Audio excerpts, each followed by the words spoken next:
What's up, full-time family? It's time, full-time MMA live, and I do plan on doing a panel toward the end of the show. You know, maybe first hour, talk about a lot of the stuff, and then have some people on. What's going on? Holy smokes, is that Israel A. Yadong in the building or what? But, so yeah, man, I seen somebody ask as the stream was starting in the chat, is it official? Is it real? It's not like official as a whistle, but we're about to talk about the possibility of Jon Jones versus Daniel Cormier 3. If you listen to a video Chael Sonnen recently released on YouTube, I mean, he gave out a lot of the reasons that could be a possibility, but at the same time, with Jon Jones' suspension, it's kind of hard to do that. But with that being said, I'm missing my motherfucking hat and my light, so I'm about to turn those on. And since we're going to be talking about Jon Jones versus Daniel Cormier, what a better way to start off the show than this, right? Not that one, that's next. Alright, full-time family. Give me 1 second. Listen to this in the meantime, in between time. I've been getting sick of this motherfucker. I've been getting, man. Y'all ready? Man, I promise I've been getting sick of this motherfucker. Crackhead, dick pill ass looking boy. I'm about to have to serve him up. Hey, give me a number 3. Large size. Extra fries. Jon Jones in love with the cocoa. He shoot that shit right through his nose. Then he sandblast all the hoes. Jon Jones in love with the cocoa. Jon Jones is a bitch. Jon Jones got limp dick. Or is it just them steroids, ho? Anywhere you see some coke, you see Jon Jones. Look, there he go. There he is, ho. Guzzle some beach, you fucking crackhead. Had you in the hospital, snapping pics, looking half dead. And that first fight was a fluke. Oh shit, I ate too much. I think I'm about to puke. Daniel Cormier loves ho-hos, cake, chicken, Snickers, Reese's bars, and them Rolos. Yeah. This fat bitch can't get no hoes, cause he done stretched out all his old clothes. Yeah. I'm about to come take Fatty's belt at the press conference, looking at me like I'm a Patty Melt. I'm human, bro. So somehow I hope you make the weight. I ain't going for that shit that you pulled off at Towelgate. Fat bitch. What's up, full-time family? Yeah, we ain't played that one in a while. You said you almost forgot about that one. Yeah, I almost did too. I was like, oh shit, we did do one for Jon Jones versus Daniel Cormier, didn't we? So, yeah, man, that's a throwback.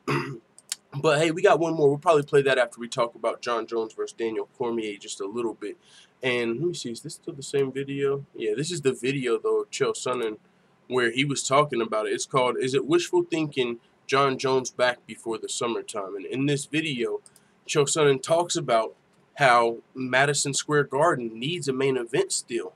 And we saw the co-main event that was announced, Nate Diaz versus Dustin Poirier. And yeah, my light broke. It's not my normal light, so the lighting looks a little crazy right now. But hey, it is what it is. But Nate Diaz versus Dustin Poirier made us all go, oh shit. You know what I'm saying? He said, so for a UFC pay-per-view, if the co-main event makes you go, oh shit, the main event's got to make you go, oh shit. You know, it's gotta be a bigger fight, or that would be the main event. So, what fight would be a bigger fight than Diaz versus Poirier? I mean, we know McGregor and Khabib are fighting at 229, so they're out the picture. So I want to go through the list of all the possible main events. Like I said, it's not official. We're not announcing anything here, reporting anything here. As of right now, this isn't even a possibility because Jon Jones is still suspended. But Jon Jones has been hoping, and his team has been wishful, and, you know, has had a optimism that he could potentially be back sooner rather than later.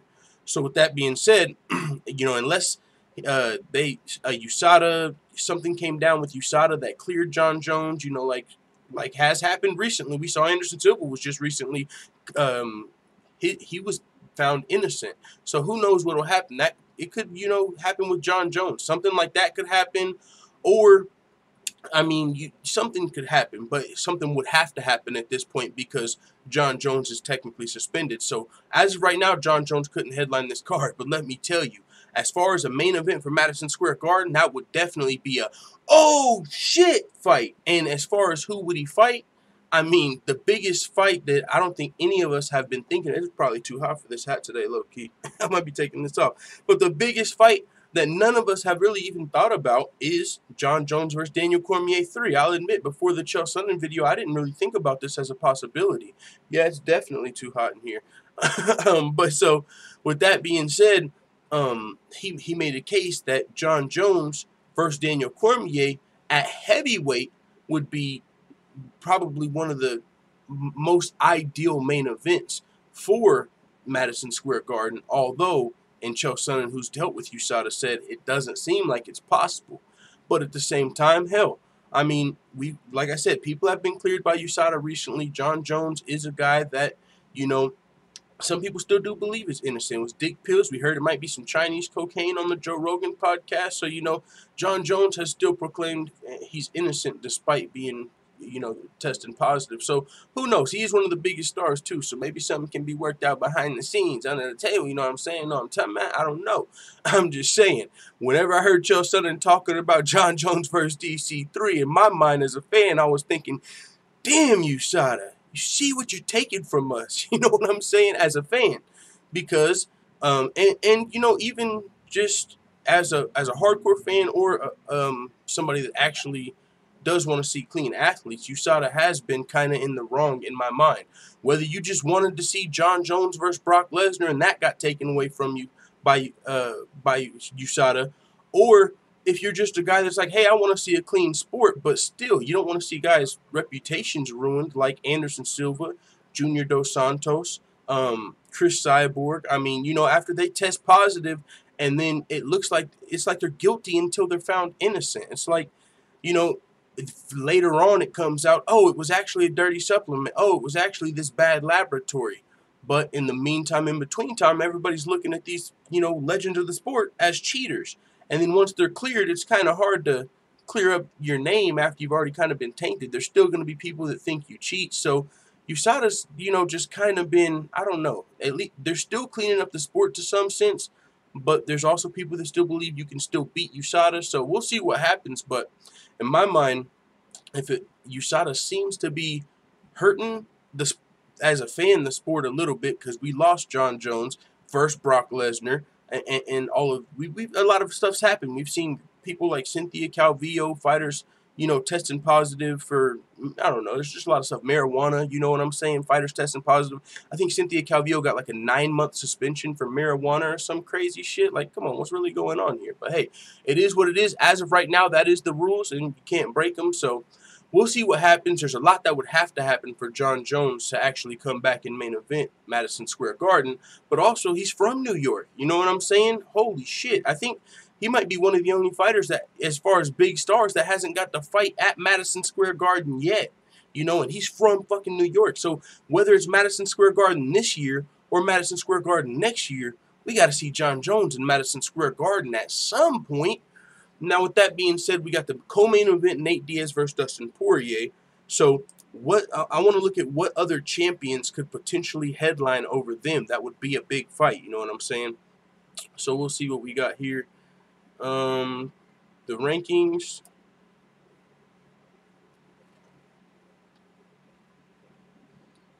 Flyweight champ. I mean, Cejudo and Dillashaw. I don't think that fight would be taking place by Madison Square Garden, but that's a double champ fight. But I mean, as far as a bigger fight than Diaz and Poirier, it's arguable. At least it's a champ versus champ fight, so maybe that's a possibility. TJ Dillashaw, you know, has said that he doesn't necessarily know if Cejudo deserves that title shot, so that's not a guarantee. But at the same time, that's still a champ versus champ super fight, so maybe one possibility. But I don't know if that's oh shit, son. You know what I'm saying? Because a lot of people feel like Demetrius deserves that rematch. So other than that, TJ Dillashaw, he just fought. I don't know if there's a big enough fight for him. We got Max Holloway. He's got his health situation now. That would be a fight. I don't know. Max Holloway versus Brian Ortega, that's a possibility, but as of right now, we haven't even heard Max Holloway's cleared to fight. Man, it's dark as fuck in here. I need my light, but it is what it is. I think that thing's shot. So, Max Holloway, I haven't even heard that he's cleared to fight yet, so that's one possibility. McGregor, Khabib, they're already fighting. Woodley, he's fighting Till. Covington, Covington Woodley. I don't know. Maybe, let's see. When is Madison Square Garden? UFC 230, I believe. Let's see. Let's pull it up on the schedule. Upcoming events. See if I got some other lights around here, man. Madison Square Garden. It'll be a to be announced. So November 3rd. So that's about 3 months away. So Woodley's fighting already. Darren Till, he's fighting September 8th. I mean, if one of these guys, Darren Till or Tyron Woodley, can come out of their fight uninjured, maybe that's a possibility to headline Madison Square Garden. Now, maybe that's something we're looking at. So, you know, just trying to keep it in perspective, what fights could be possible other than Jon Jones versus Cormier 3. And, you know, because Jon Jones, like I said, it's not official or anything, but god dang, that would be a huge fight. Jon Jones, Daniel Cormier 3 at heavyweight. The Brock Lesnar, not only would the heavyweight title be on the line, Jon Jones' legacy would be on the line. You know, he's trying to come back, prove he can beat Daniel Cormier clean this time. No failed drug test, no Chinese cocaine, no dick pills. He wants to prove that he can beat Daniel Cormier fair and square at heavyweight. And oh, by the way, leading to that, Jon Jones has addressed this as well. And also, he's looking pretty fucking big in this picture right here. Is that heavyweight Jon Jones or not? Or not?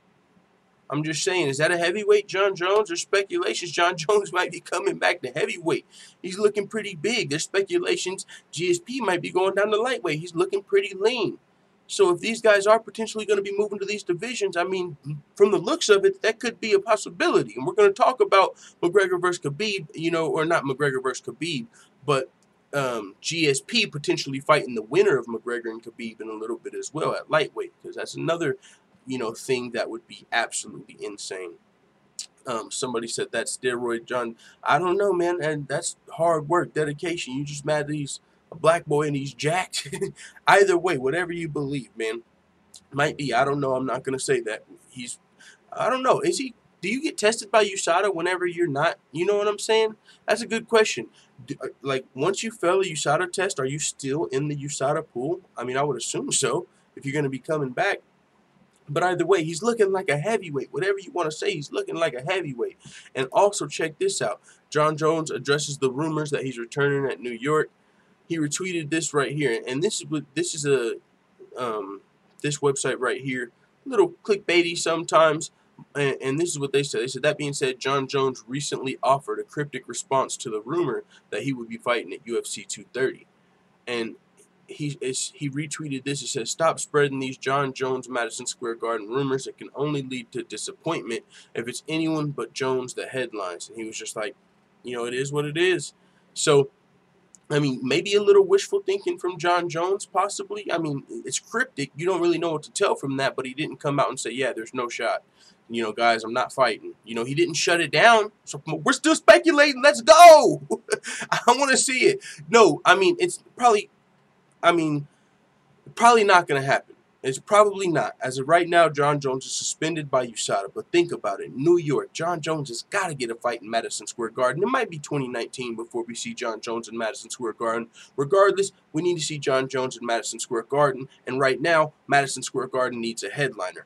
Also, this fight right now for Jon Jones, if he was able to somehow come back and fight DC at heavyweight, it would be for the heavyweight title, it would be for Jon Jones' legacy, and it would be for the Brock Lesnar fight. Daniel Cormier, if he lost to Jon Jones and lost the heavyweight title, he would not only lose the heavyweight title and lose to Jon Jones a third time, but he would lose the big-ass Brock Lesnar fight if he lost to Jon Jones at Madison Square Garden. What? You know how much is on the line in that fight? Jon Jones versus DC3, and it's a heavyweight. I don't even give a fuck Jon Jones won twice. You know how much I want to see this fight at this point? Now, like I said, it sucks because right now he's suspended, so it might not happen. But, man, that would be crazy if it could. And I know if the UFC had it their way and they could just say, hey, our ideal headliner right now, Jon Jones DC3 sounds pretty nice. So, might not be able to happen because of USADA. You know how that goes. But yeah, that would be absolutely crazy, and Jon Jones is looking like a heavyweight. So that's why I wanted to start off the show talking about that. Like I said, don't get your panties in a bunch. I'm not announcing the fight because, for one, I don't got no damn inside information in the first place. I'm a fan like you, so I ain't never talked to Jon Jones. I ain't probably ever talked to nobody that done talk to Jon Jones. But we can just speculate and have fun and think about how big that fight would be. And at this point in Madison Square Garden, how much sense it would make if he wasn't suspended. Let's see what's going on in the full-time family before we move on to the next topic. He lose anything past 1 though, says Yoza L. David C. says, I want to see if Jones can hang with Vulcan or Latifi. I mean, and that's another thing. The double champ Daniel Cormier might return. And even if it's not against Jon Jones, Daniel Cormier might just fight at Madison Square Garden against Latifi or not Gustafsson. He said he's not going to fight Gustafsson. And he made that clear. But maybe Latifi. For Western Civilization says Jon Jones is a cheater. The only fight we can even be kind of sure he didn't cheat in was the OSP fight, and he was doing coke. And if that is how you feel, then to be fair, he didn't look amazing in that OSP fight. So that's why, honestly, I picked Daniel Cormier going into the second fight. So I was like this, and I wasn't sure, but I was like, this might be the first time we see a clean Jon Jones. It might be, and if it is, and it's the same Jon Jones versus OSP, Daniel Cormier could for sure win this fight. And then when Jon Jones knocked him out, it was like, oh, shit, he's back. I gave him all the props. He's clean. He did it. He returned. Give that man his fucking respect. Jon Jones the GOAT. And then this motherfucker fails the drug test. And I had to be like, are you motherfucking kidding me? With that being said, we got 47 people watching now. Make sure you hit that thumbs up button. And if you're new, hit the subscribe button. Much appreciated. Yoza L says, Nose Candy, Infamous in the building. Anna Cash and Ash Benta in the building. UFC 229 hashtag get the dolly. Get the dolly. Yo, that's funny.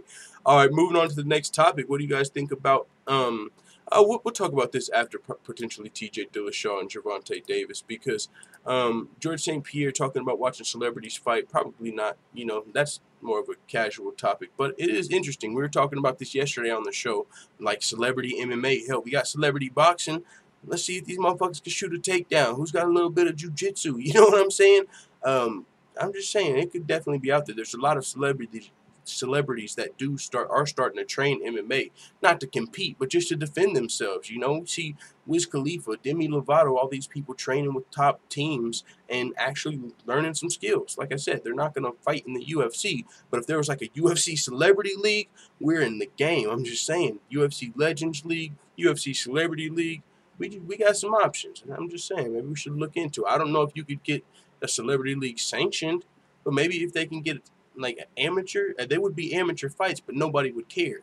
You know, I mean, you could have like a celebrity league with amateur fights. Wiz Khalifa versus fucking Snoop Dogg, even though they're good friends, they probably wouldn't fight.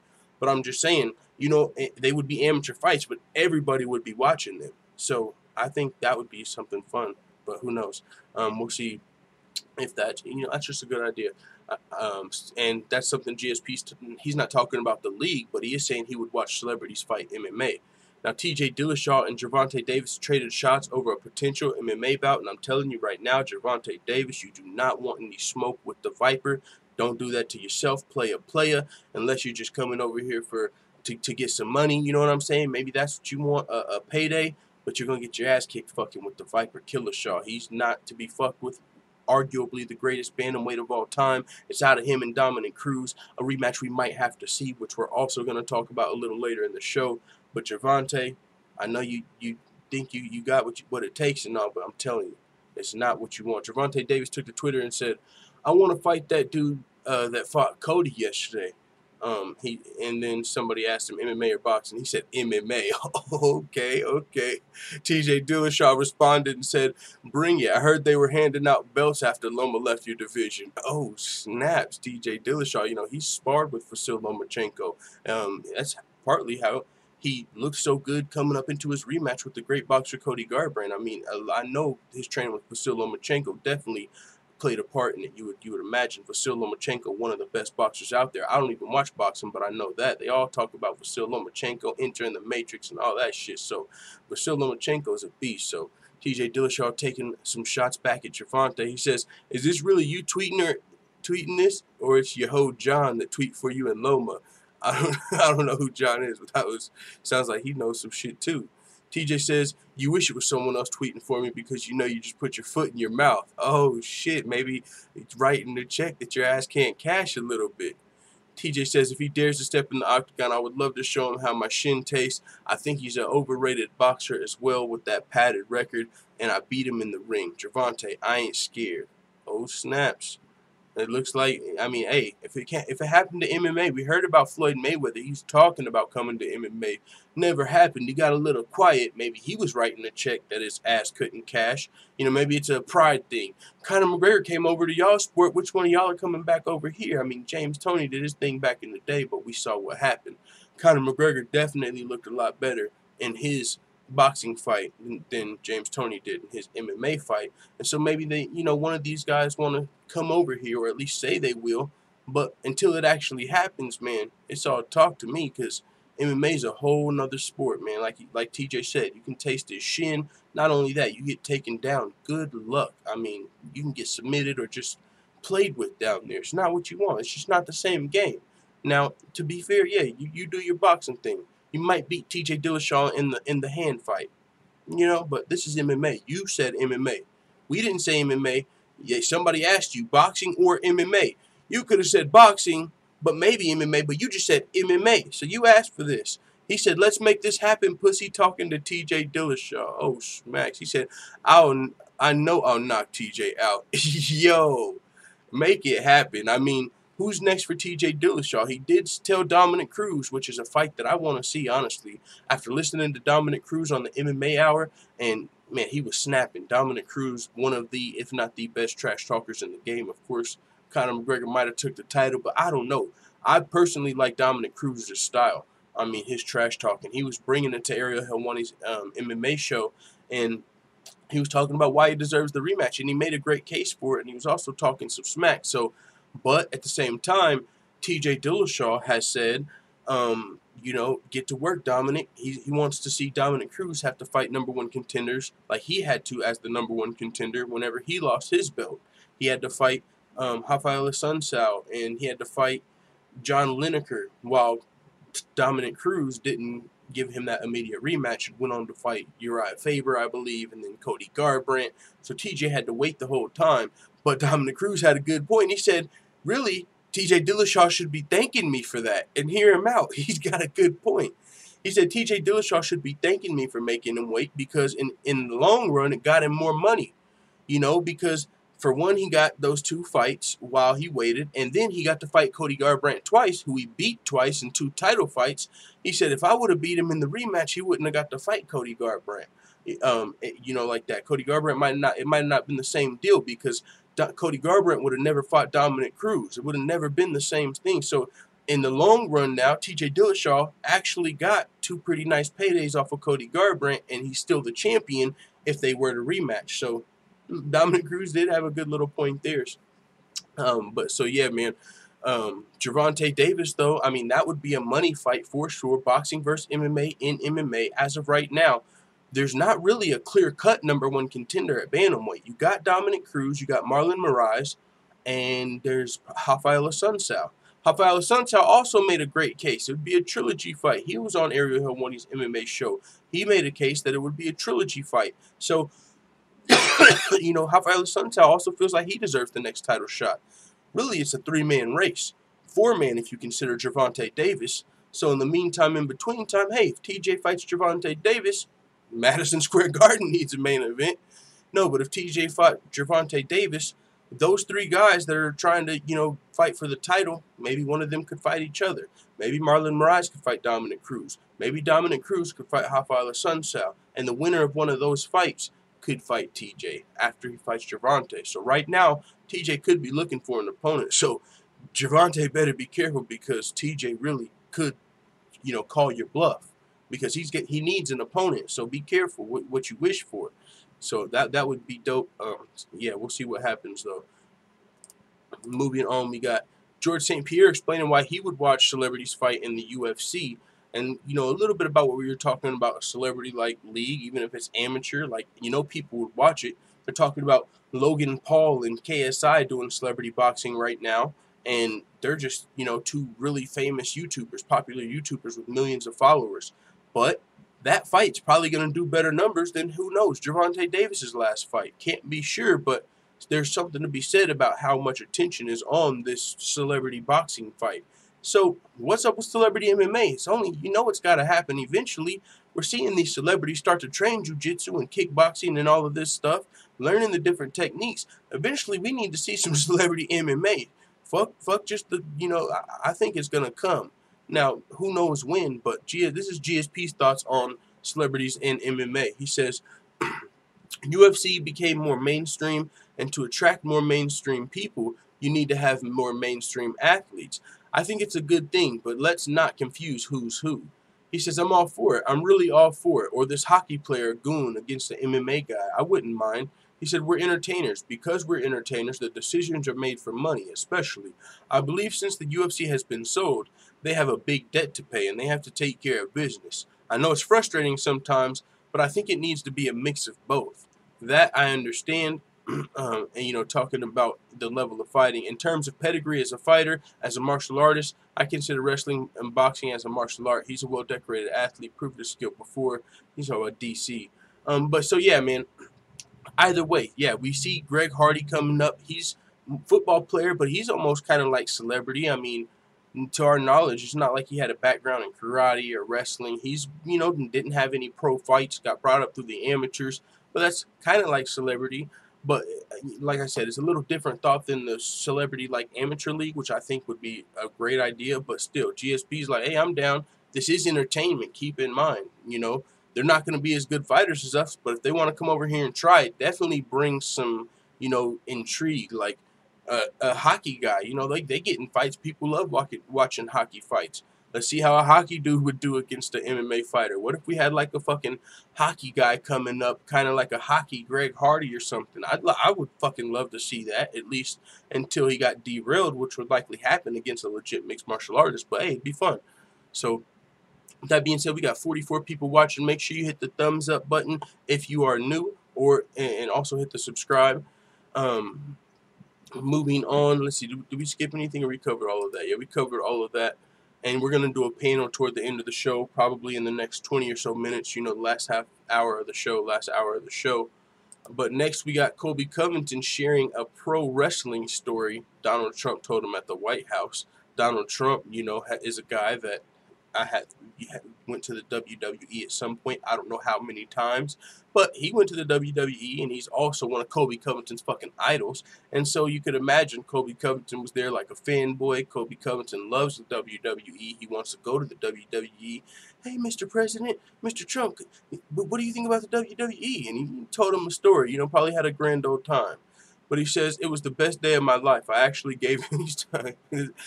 Hold on, I gotta laugh.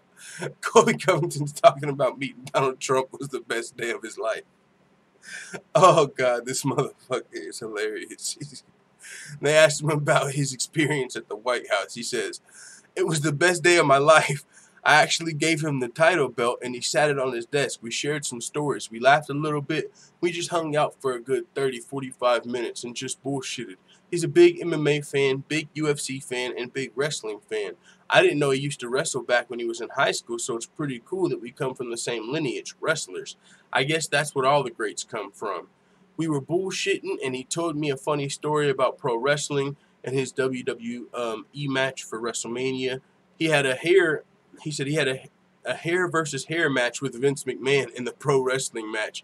Vince told Trump, hey, hit me hard, but don't hit me in the eyes or the nose. So just hit me in the forehead. So Trump's like, okay. And then in the moment, he accidentally hit him in the nose and in the eye. And afterward, he was like, oh, I just got so caught in the moment, Vince. I was going to try and do a Trump impersonation, but I've never did that before, so why try? Either way, I just got caught in the moment, Vince. And then he saw him the next day, and Vince's face was all busted up. His eye was all cut, and his nose was all messed up. It was pretty funny. It sounds like an asshole move. But you could imagine Donald Trump probably didn't have his aim right. He ain't used to throwing punches. He probably went to fucking throw at his forehead. Oh! You know, just fucking hit his shit. Or who knows, maybe he just really wanted to punch Vince one time in the face. Let's make it look real, Vince. You know what I'm saying? Like I said, one of those girls might do to Ronda Rousey in the WWE. You know, like, oh, you think you're a real fighter, huh? You're taking everything I work for, motherfucker, and just, oh, I'm sorry, I was supposed to hit you in the forehead, and just crack Ronda Rousey one time. Let her know, hey, bitch, we can punch too one time. I'm just saying. It looks like the Trump might have got one off on Vince McMahon. It says, Dana White kept his word and made it happen for me. I'm thankful that I asked for this. Don't forget that I had to win my fight. I had to be a winner. Trump's a great American winning machine, and I had to win this fight. But the fact Dana had the connection and was able to get me there, it was really awesome. Yo, that's a whole weird, interesting situation. But like I said, I don't talk about politics, but Dana White definitely has a direct line with Trump. But that's one of his, they were friends before the White House. But, I mean, I don't know. I'll leave that for the other channels. But yes, Colby Covington, though, staying on Colby Covington. Colby Covington assures the UFC isn't stripping anything. Colby Covington low-key fucked around and became the undisputed champion. I mean, I know he's not. It's the boo-boo belt. It's the interim belt. And he's likely getting stripped as soon as a punch is thrown. But if you look at it from not the physical belt, it's almost like Darren Till and Tyron Woodley are fighting in an interim title fight because the winner's going to fight Colby Covington. It's not like the winner of that fight's fighting anybody else. So Colby Covington, even with or without the belt, the winner of this title fight fights Colby Covington. Normally, the winner of the interim title fight fights the champion. Like if Colby Covington didn't get no surgery and the UFC needed a title fight and Tyron Woodley wasn't healthy, they could have booked like Darren Till versus Colby Covington in an interim title fight, and the winner of that would have, you know, fought the champion, ideally. Now, he was already the interim champ, so not a good example, but at the same time, you get the point. Now you got the actual champion, Tyron Woodley, defending this belt against Darren Till, and the winner of this fight is going to be squaring off against Colby. So that's interesting, but he says as far as his interim belt is concerned, which that's another topic in itself, he's walking around, he's even treating it like the real belt. He's going to the WWE with it on his shoulder. It doesn't look any different. I think it should. Like, the UFC should put interim on the belt. I don't think it should be like an exact replica, just so a motherfucker don't walk around thinking he's the actual champion when he's got that interim belt, especially in a situation like this. You see Colby Covington taking the belt to the WWE while he's not fighting, going to the White House with the belt. I think everybody should know that's interim. That's an interim belt. But just taking great photo ops, you know what I'm saying, with the interim belt, but to a casual fan that has no clue what's going on, they might actually think this motherfucker's the champion. You know what I'm saying? And that's just not the case. But Colby Covington, as far as being stripped, he said the UFC's not stripping anything, man. He said, let's be honest. Possession is 9/10 of the law. So I have a world championship that I won fair and square. No one's beat me for the world championship. They can't take that world championship from me. Everywhere I go, that championship's going to be coming with me. So until someone beats me, and not a man alive can beat me, so I got the real welterweight belt, let them fight #1 contender at UFC 228. And I don't care what they say about stripping. I ain't getting stripped to shit. He said Woodley could give the belt to Doughboy Till. No worries, give it to Doughboy. If I have to end the UK hype and all the shit that the UFC's put into Till because as the hype man, then whatever. If it has to be him, then it has to be him. But all I can say is, Tyron, don't fuck this up. I mean, I'm making the loudest noise in the division. I made the division great again. I'm the sole reason people even care or are interested in the division anymore. So I'm the real welterweight UFC champion. Let's see what happens between this little #1 contender fight. Motherfuck, Colby Covington, man, always keeping things fun. I'm not gonna lie, man. Even though he's the interim champ, like I said, he's acting like the real champ, and the way things are looking, we might have an interim title fight. Even though that's a little, I don't know. You get the point, man. Interim title fight, UFC 228, Tyron Woodley versus Darren Till. The winner fights the undisputed champion, Colby Covington. All right, but yeah, on that, I seen this coming up, man. I'm not going to go too far into this because I didn't even know about this until it hit the UFC world. Mark Coleman's issuing a statement saying he was a victim of an Ohio State doctor and retracting his comments on Jim Jordan, somebody that was probably also part of it. So that's why I'm not getting too far into this. But it looks like there might be like a hashtag Me Too movement happening over here at Ohio State. I had no knowledge of this, but it says Ohio State is under fire after over 100 former students recently came forward with allegations of sexual misconduct by wrestling team doctor Richard H. Strauss, a situation that involves 5 former wrestlers accusing the school of knowingly ignoring the abuse. It says Now, one of the athletic program's most decorated alumnus has revealed that he was also abused by Strauss. The public relations team for former OSU wrestling and UFC heavyweight champion Mark Coleman released a statement Thursday in which he said that he was amongst the victims of the deceased Strauss and he was willing to cooperate with investigators. So that's a situation that's come out and hit former, UFC heavyweight champion Mark Coleman. Seems like the guy's dead though, the guy that's being accused. So that's kind of a shitty situation. I mean, if you're dead, you don't really even have to face well, you probably do if you go to hell, you know what I'm saying? But,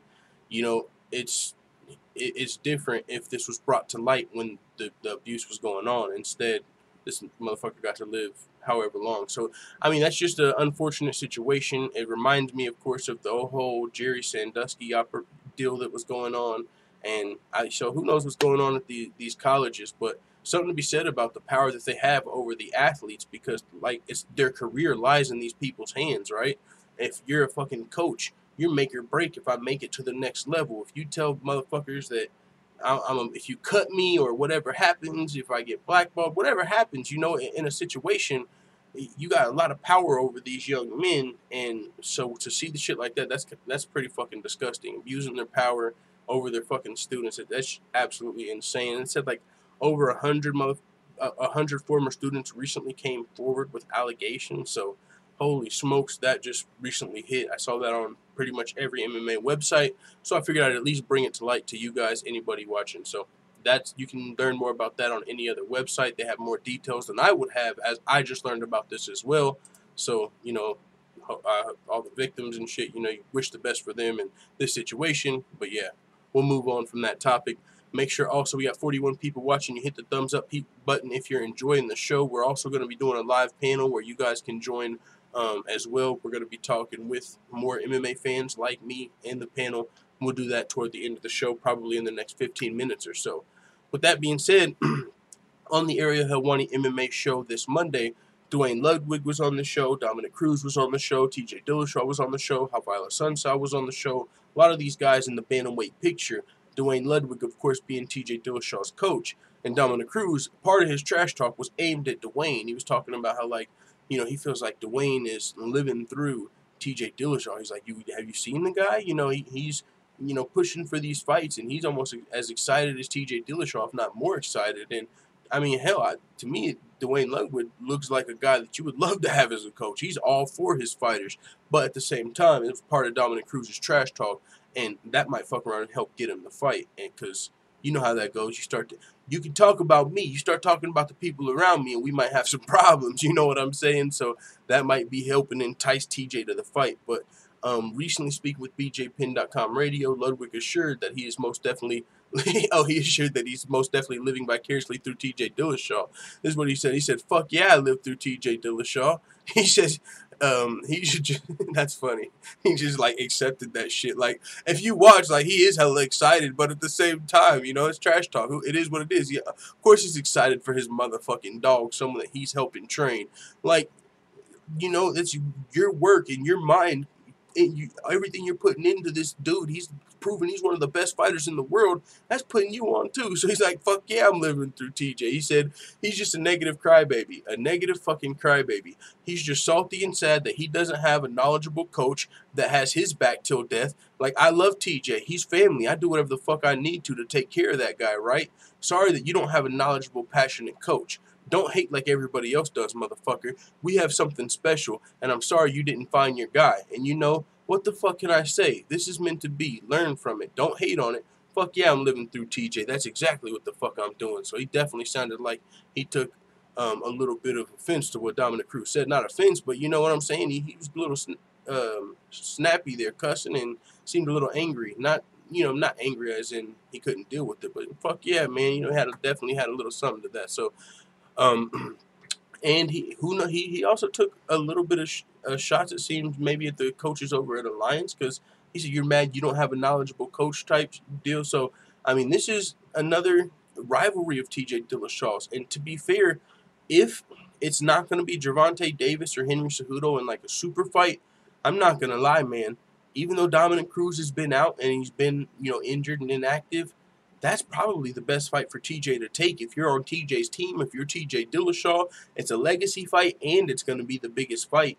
Dominick Cruz is for sure the bigger name, former bantamweight kingpin. He's a bigger name at this point than Marlon Moraes or even Rafael Assunção, you know, with his reign at bantamweight. Also, you know, he's always doing something in the UFC, keeping himself relevant, you know, whether he's doing commentary, breaking down fights. Like, Dominick Cruz is for sure one of the biggest names for TJ Dillashaw to fight if it's out of those three guys. And on top of that, if he can beat Dominick Cruz in this rematch, it would cement his legacy as the greatest bantamweight fighter of all time. So now on top of that, Dominick Cruz is going to be talking shit. On top of that, he's talking about his coaches and they're firing back. So Dominick Cruz versus TJ Dillashaw, I'm not going to lie, man, it might just have to happen if we're not going to see Gervonta Davis come over here, you know what I'm saying? So we'll see what happens. But yeah, man, Duane Ludwig responded to Dominick Cruz. We got 37 people watching, 31 thumbs up. That's all good. I know some of you guys are probably still finishing your bagels, but when you get done, make sure you hit that thumbs up button if you're enjoying the show. Kamaru Usman to act as the replacement if needed for Tyron Woodley or Darren Till at UFC 228. I mean, it's crazy.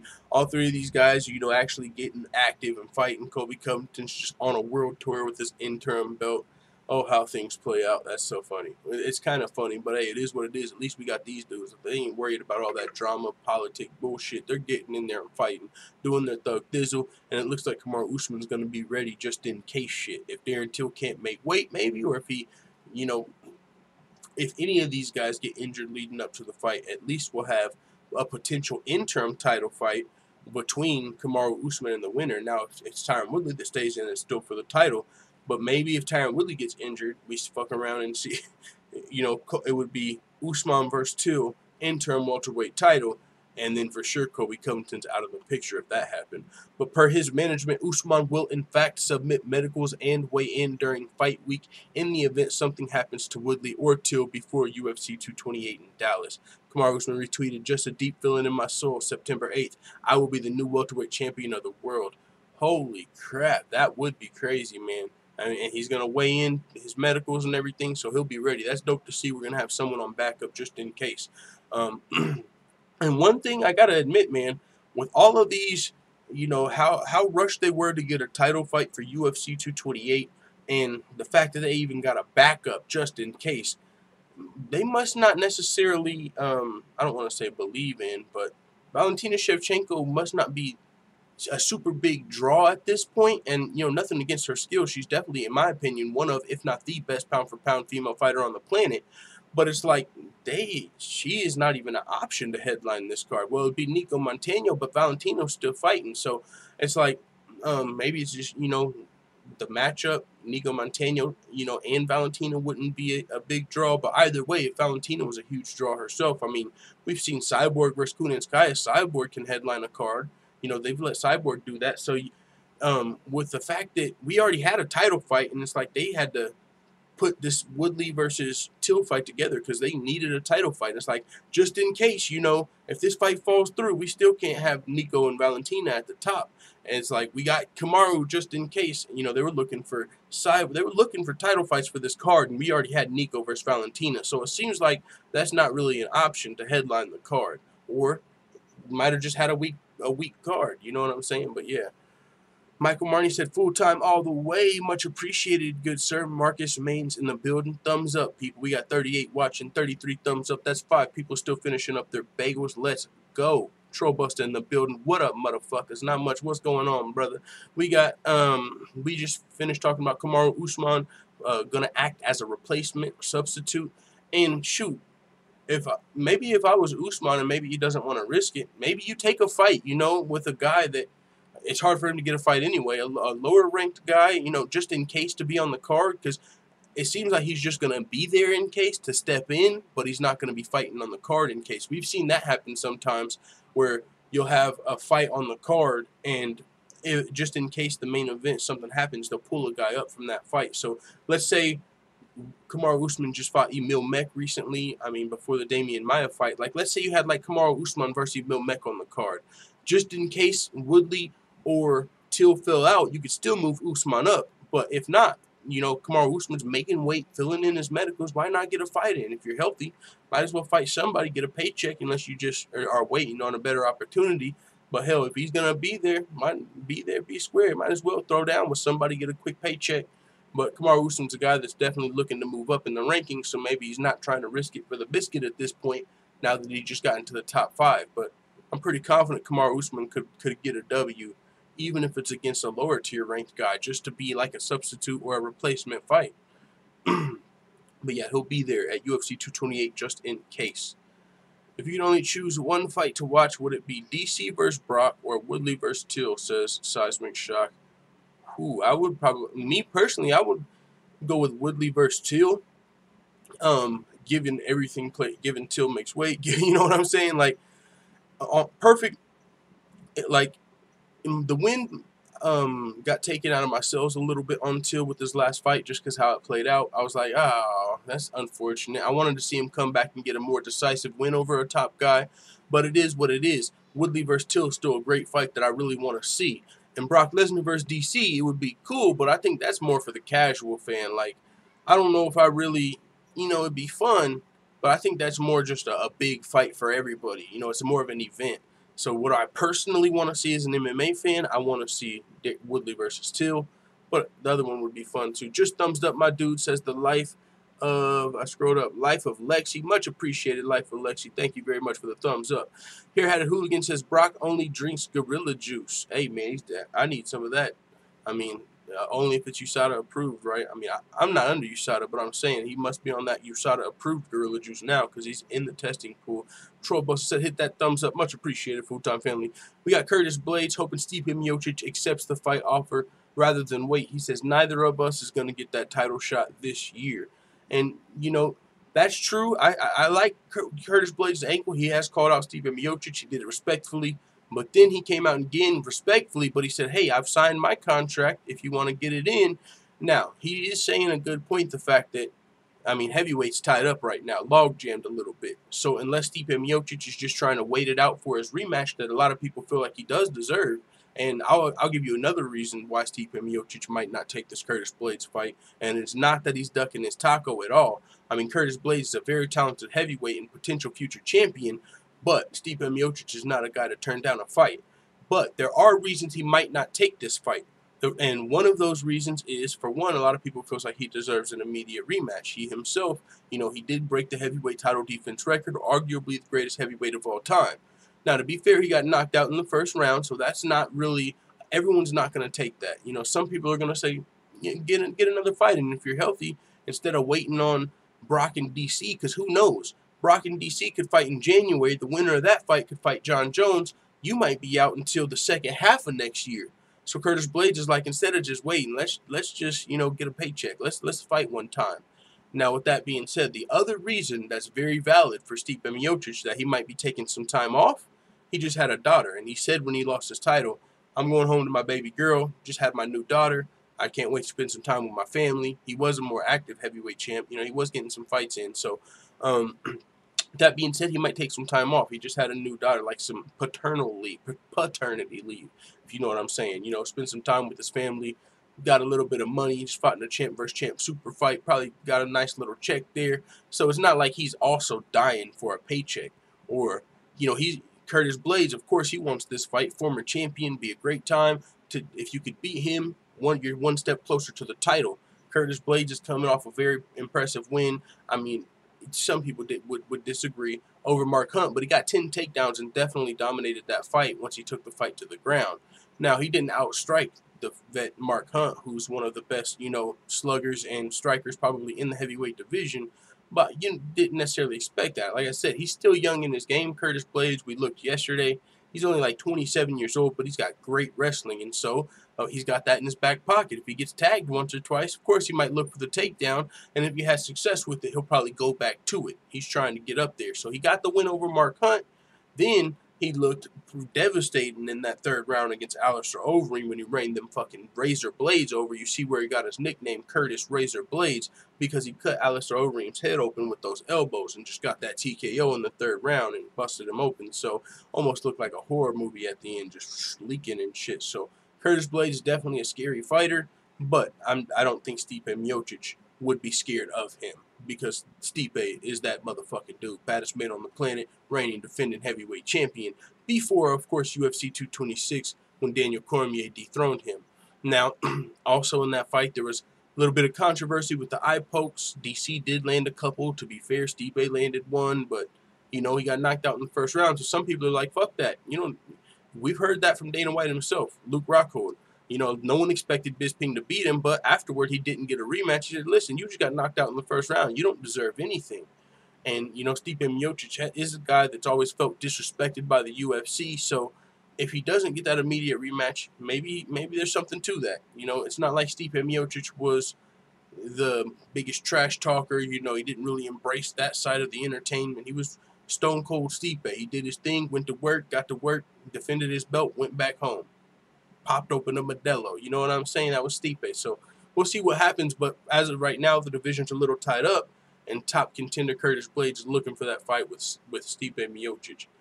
He says, I don't feel like it's my right to tell another athlete, let alone another man, how he should feel about a situation. But if it were me, he has a legitimate claim to the rematch against Cormier. But I also have a legitimate claim to a title shot now. It is what it is. Neither one of us is going to get that title shot this year. We've still got 5 months left in the year. I don't want to wait that long. I want to get another one in before the holidays start. He says the UFC, they're behind it because, like I said, it makes sense. It's a good matchup. It would be a good fight. He's good. I'm good. We're both good wrestlers. My hands have gotten a lot better, and I want to showcase the skills I've been developing. And I think because I live there in the Denver area, I live 15 minutes away from downtown Denver, so I feel like it'll help me grow a fan base here. This is where I live now. I don't know how Stipe sees the call-out, but I'm hoping he really considers it. Really, for him, it's either he fights me or he waits until April. I mean, that's a long wait. I want to make my argument for the title shot stronger, and that's what Stipe does. So, Curtis Blades definitely has his mind in the right place. Mixon SA says full-time MMA, fuck Stipe, bro. He's a boring personality, doesn't understand the business, and see, that's why he might not necessarily be getting an immediate rematch anytime soon. And even if DC fights Brock, they might go with another crazy fight if Jon Jones gets cleared by then. So Stipe might have to fight one more time before getting back to the title fight. Crush McChicken Time says rumors around YouTube is that you're running scared of fights with fat ass 4-eyed fucks. Yeah, no, there's no rumors going around on you. They're definitely rumors because that's not true at all. Actually, that guy's running scared. He never sent me a contract, couldn't get the funds up, was talking trash, didn't really want any smoke. Essentially, that guy's just a clout chaser. You know, he's trying to get, you know, some attention. He's trying to run, you know, dissing me and talking about fighting me, even though it don't look like he's fought anything but motherfucking his way to get out of bed for the last 10 years. But, you know what I'm saying? We're MMA channels. He got an idea. Logan Paul versus KSI is big. How about I try and start shit with the best MMA channel on YouTube? Maybe he'll give me a little bit of attention, but he didn't realize who he was fucking with, because I'll call you on your bluff. So now that guy's name is Fights with Fat 4-Eyed Fucks. And other than that, no free advertisement for that motherfucker in here. You know what I'm saying? But yeah, no, he don't want no smoke. He's talking about signing the contract and he present it. You know what I'm saying? That's like whenever someone says suck my dick and you tell them present it and they don't know what to say. Pause. Now let's move on.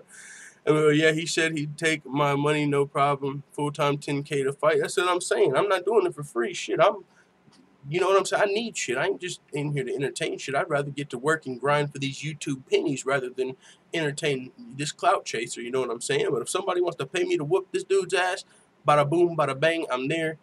Give me a contract, give me a date. It's nothing. And I'm cheap. Full-time, what do you think of Kane versus Jones? Holy smokes, Ashish Pejavar. I think Kane versus Jones would be a great fight. Both of these guys were looking for them to return. I mean, it's the greatest light heavyweight of all time versus arguably the greatest heavyweight of all time. Man, I mean, you know, Cain Velasquez is the teammate of Daniel Cormier, so that honestly, that rivalry's there a little bit. You know, it almost would feel like Daniel Cormier's big brother coming in there to handle little brother's work. You know, I beat up little brother twice. Now here's big brother. What's up, Kane? Like, you know what I'm saying? So it'd be a crazy fight. Jon Jones, I mean, are we talking with USADA? Are we talking without? I mean, I don't know. I think Jon Jones has the skills probably, but Cain Velasquez is a monster, man. So, yeah, that'd be a great fight. I would love to see it, but I don't even know who would win that, you know, to give it a prediction right now. DC said at UFC 220, Cain will be back by the end of the year. Yeah, but if you've been keeping up with Cain on social media lately, he's honestly been at, like, the WWE Performance Institute. He's talking about Luchadora and motherfucking, he's got his own nickname already for the WWE. He was taking pictures with Ronda Rousey. I low-key think we are going to see him back, but I think we're going to see him back in a triple threat match with, like, Vince McMahon and Ronda Rousey in the WWE. Arpit Singh in the building. Bob Cratchit says, as long as coke is not a banned substance, Jones will continue his reign. You think no matter who, whether it's Stipe, whether it's Brock, whether it's DC, whether it's motherfucking, like you said, John Jones versus Cain, somebody says it don't matter as long as he has his substances. So so with that being said, let's see the next topic we got after Curtis Blades, and then we'll get the panel on. We can talk about anything that we discussed today. Cris Cyborg says the UFC matchmaking is all politics, and she's open to other promotions in the future. It really seems like the UFC is back on their hashtag fuck Cyborg shit. I'm just saying that's what it seems like. Because Cyborg can't do nothing right now, and so now she's talking about hell. Bellator's, and honestly, as a fan, we're talking about Bellator's featherweights are looking a lot better right now than the UFC's, because we're this fucking far along and we still don't have UFC featherweights. As a matter of fact, we just pulled up the UFC rankings. Let's look at the UFC featherweight rankings. Oh wait, there's none available. So with that being said, Cyborg's about to be like, fuck you, fuck you, fuck you. You're cool.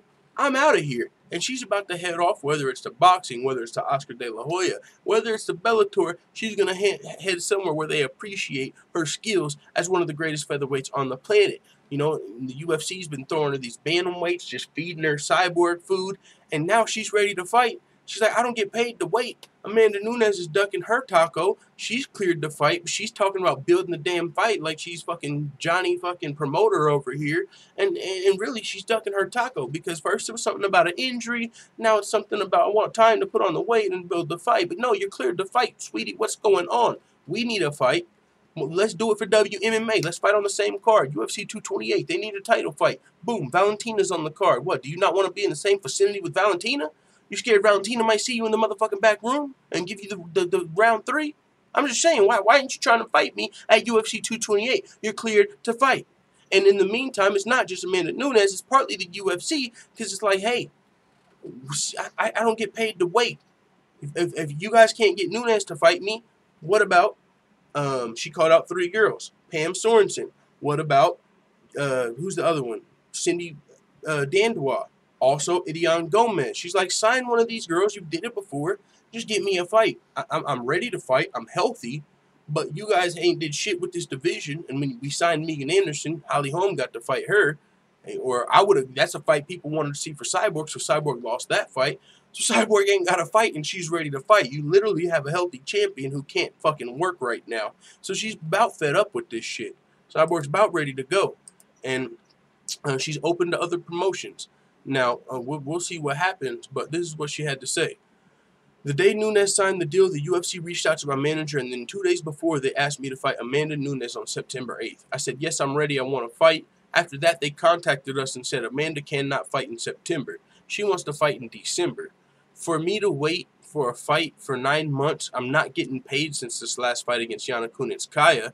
I don't think it's fair to wait 9 months to fight. I can fight. I don't have any injuries. I'm healthy. I can fight. Just because Amanda isn't ready, I would like to fight before. I would like to fight her, but if she's not ready, if she cannot fight now, I would like to fight before. Or if they want me to sit down 9 months, I think it has to be worth it. And so Cyborg's getting fed up. I mean, she's talked about being interested in that whole Oscar. She's good friends somehow. She's connected with Golden Boy, you know. I don't know if she would go there. I don't know if Oscar can get a female featherweight division. But Scott Coker's been doing his thug dizzle for a while now over at Bellator. And they low-key got Julia Budd, Talita Nogueira. They got motherfucking Sinead Kavanaugh. They got a featherweight division over there. So Cyborg, her contract is coming up. I don't know if it's a time thing or if it's just one more fight. But her contract will be up by next year. Or it's the early of next year. So if she re-signs with the UFC, maybe if they get their shit together, there's supposed to be a tough coming up for female featherweights. but they didn't sign a lot of featherweights to the show. They signed a lot more bantamweights, so it was like, what's really going on? So she might be ending up in Bellator, and hey, I'm sure Bellator would love to welcome her with open arms, and she might be happier at this point. As of right now, she can't even get a damn fight in the UFC, and she's healthy, so we'll see what happens. Arpit Singh message retracted. Bahar Muhammad, yeah, exactly. Cain Velasquez is more interested in WWE rather than UFC right now. Yeah, he is. That's what it seems like. EBS Rock said, yo, what up, EBS in the building? Cam Murphy in the building. Full time. Look high in that light. Yeah, I don't have no damn light. My light broke before the stream. I had a cool look. I'll show you. This light right here, I found this motherfucker and it was perfect. It just clips onto my desk and just right over me. But it broke, so no more light. I got to get better lighting now. Just another thing we need for the studio. We'll have it in the future. You know how that goes. Full time, could someone have sabotaged Jon Jones?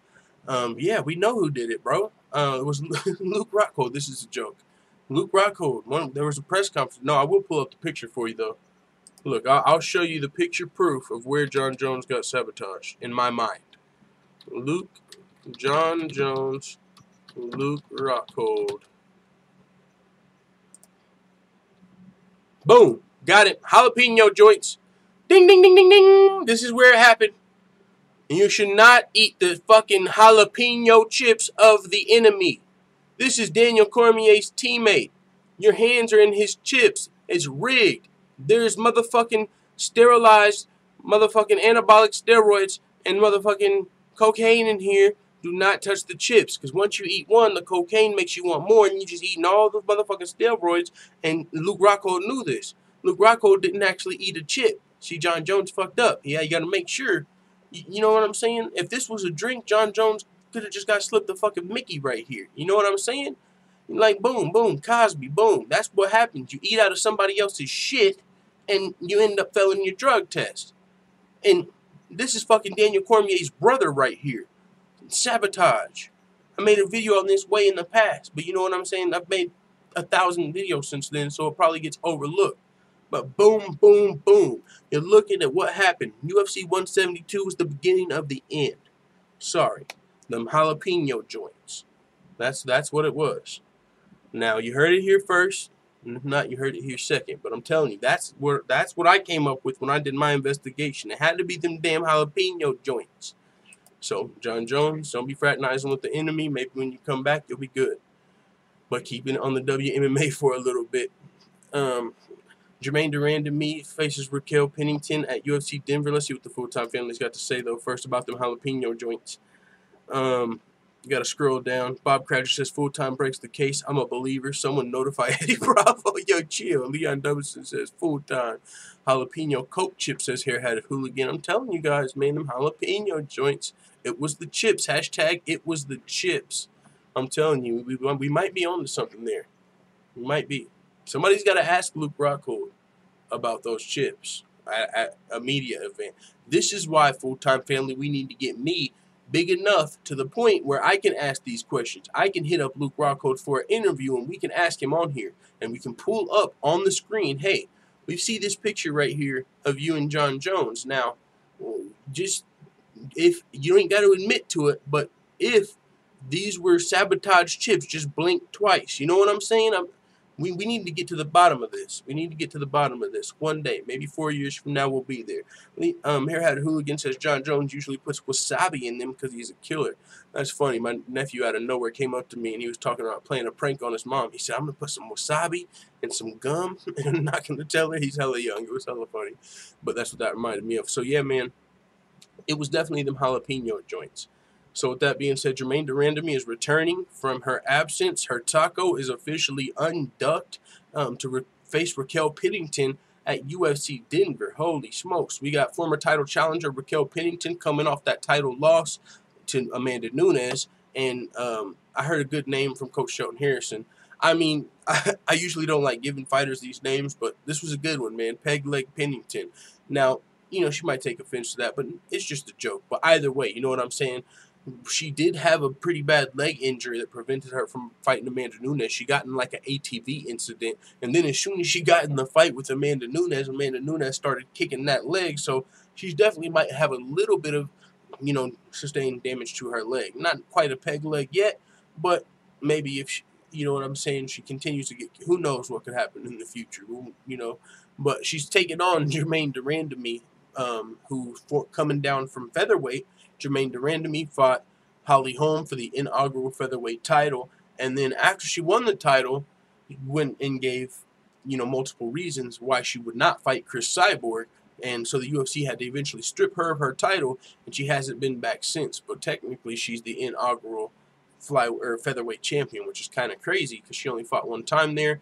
Now she's back. She's at bantamweight, and she's looking to fight Raquel Pennington.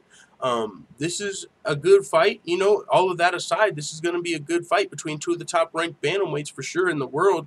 So it's going to be going down at UFC Denver, the UFC's 25th anniversary card. I'm not going to admit, if you take away how you feel about any of the politics of the situation, this is a good fight at bantamweight. I mean, if GDR's coming back to bantamweight, all right, it is what it is. Say what you want about her ducking her tackle from Cyborg. This is still going to be a good fight, so I'll be tuning in for sure. I'm sure a lot of us will, and it's going to be a big card. I think Cowboy versus Perry's on that card. The headliner is Frankie Edgar versus Korean Zombie. I mean, Curtis Blades versus Stipe. I mean, he's calling him out for that card. We don't know if Stipe is going to be ready, but it's going to be fun. It's UFC's 25th anniversary. They're going back to home. UFC 1 took place in Denver. 25th anniversary taking place in Denver. So it's going to be a fun card. Bahar Muhammad said the return of the worst UFC's women champion of all time, Germaine de Randamie, low, but I still think she beats Rocky Pennington easily, though. That's what I'm saying. You know, she, as far as featherweights, yeah, you know, but this is still, she can definitely win this fight for sure at bantamweight. All right, and then one other WMMA fight, we got Michelle Waterson taking on Felice Herrig at UFC 229. That's McGregor versus Khabib. Michelle Waterson, Felice Herrig. I mean, two of the top-ranked women's strawweights in the world getting down. This is going to be a fun fight, man. I think pretty evenly contested, honestly. This is a great fight here. I don't know who the fuck's going to win this off the top of my head. I mean, Michelle Waterson, she won her last fight, if I'm not mistaken. Let's see. Let me see right here. I'll pull up the rankings real quick. We already had them pulled up. Women's strawweight. Let's see. We got Michelle Waterson ranked number 7. Felice Herrig ranked number 8. Yeah, this is a fucking close-ass matchup. Michelle Waterson is coming off of a win over Courtney Casey, a split decision win over Courtney Casey. Before that, she was riding a 2-fight losing streak. And we got Felice Herrig, who is, I think she's coming off that loss to Karolina Kowalkiewicz, if I'm not mistaken. Felice Herrig, she was on a 3-fight winning streak. Oh, a 4-fight winning streak before that. So Felice Herrig's been looking good lately, and she actually also won a split decision over Courtney Casey. So both of these girls won split decisions over Courtney Casey, but Felice Herrig most recently lost to Karolina Kowalkiewicz, which was a split. So interesting fight there, man. I don't know who's going to win off the top of my head. I think that might be a good fight for Karate Hottie, but at the same time, Felice Herrig has been looking good lately as well, in both ways. You know what I'm saying? Don't count out Rocky, says RP. Yeah, we're not going to count her all the way out, but Germaine, don't count Germaine out either. Her Had a Hooligan says, Felice reminds me of my Psycho Nympho X 100. I miss her. Yo, speaking of Psycho Nympho X, Angela Magana, there was some, she's like going fucking NSFW on social media promoting her next fight. She's like the motherfucking crazy X that you miss. You know what I'm saying? At least at sometimes you miss. You know, you don't miss the crazy shit, but you miss everything else. You know what I'm saying? But yeah, man, I was going to put that on here, but that's almost too not safe for fucking YouTube. You know what I'm saying? So with that being said, it's about that time, man. 33 people watching. It's about time to hop on the panel. We've been on now for about 2 hours and 15 minutes, and we just got our first super chat from Jay, 1989W. He says 500 on Till. He wins. I'll move to Patreon. Black belt. Oh, snaps. Hell yeah, man. That's going to be a motherfucking tough fight for Till. He could win that fight, but man, hopefully I don't jinx it, but I don't know if I can give it to Till yet. But hey, it is what it is. If he wins, we got a new black belt. Let's motherfucking go. It's a close fight. For me, it's a toss-up right now. I flip a coin, put Woodley on heads, Till on tails, motherfucking flip it, and that's who's going to win. That's how good the fight is. But Tyron Woodley definitely got to put some respect on his name as the champ. So, that being said, let's get this Google Hangout going.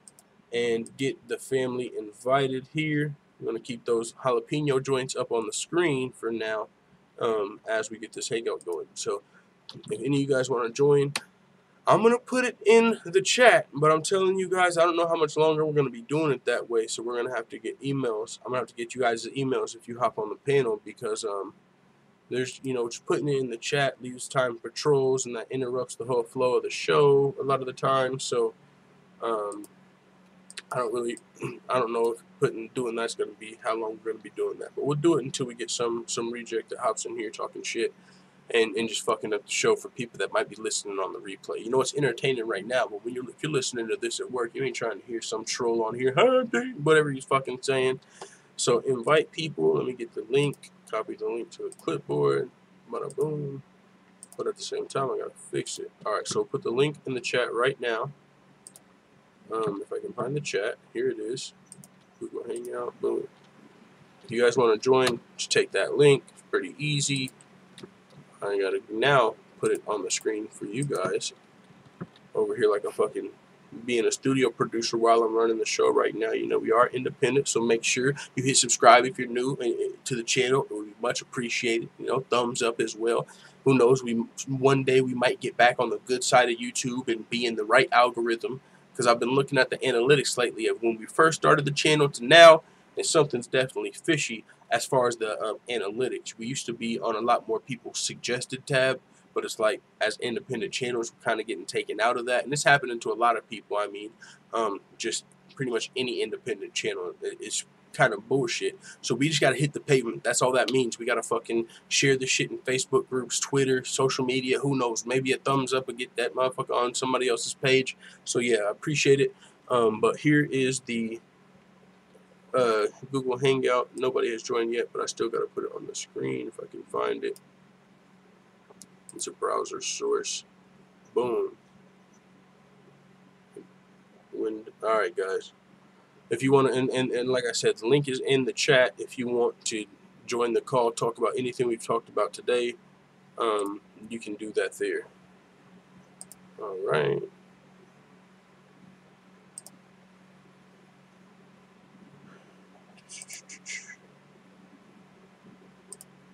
Gotta remove that.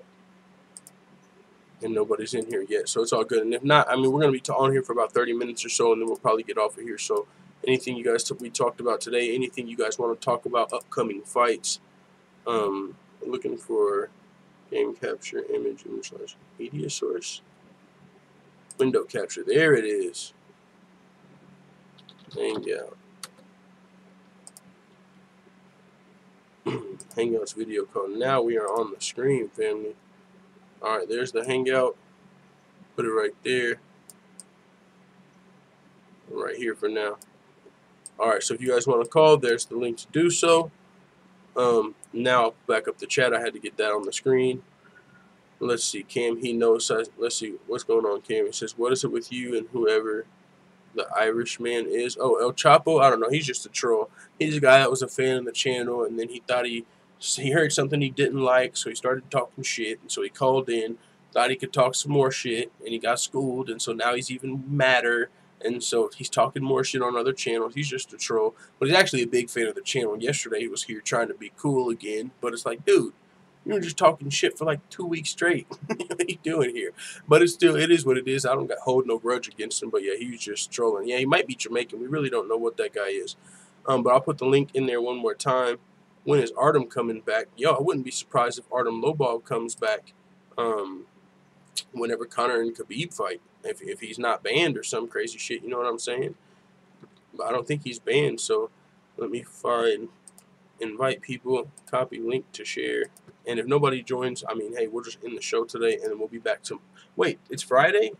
You ain't got no job? We're going to watch some fights today. No, there's no fights this weekend, actually, so it's all good. But I did just do my predictions for UFC Lincoln, which is next week, so make sure you check those out as well.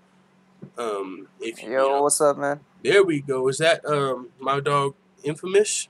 Yeah, man, what's up? Not much. What's going on, brother? Do you really think the UFC mistreats Cyborg that much? Like, I don't think they mistreat her. I just think that right now it's kind of she's in a shitty situation. There's no featherweight division. I mean, on top of there being no featherweight division, she's healthy. She's ready to fight. They needed a headliner. Why not sign one of these girls that are a featherweight or just Invictus Bantamweight champion if you got a healthy champion that's ready to fight? I don't think there should be a time where you got a champ that's like, hey, right here, and you need a title fight, and she can't get an opponent. It depends. Like, how many fights does she have left, though?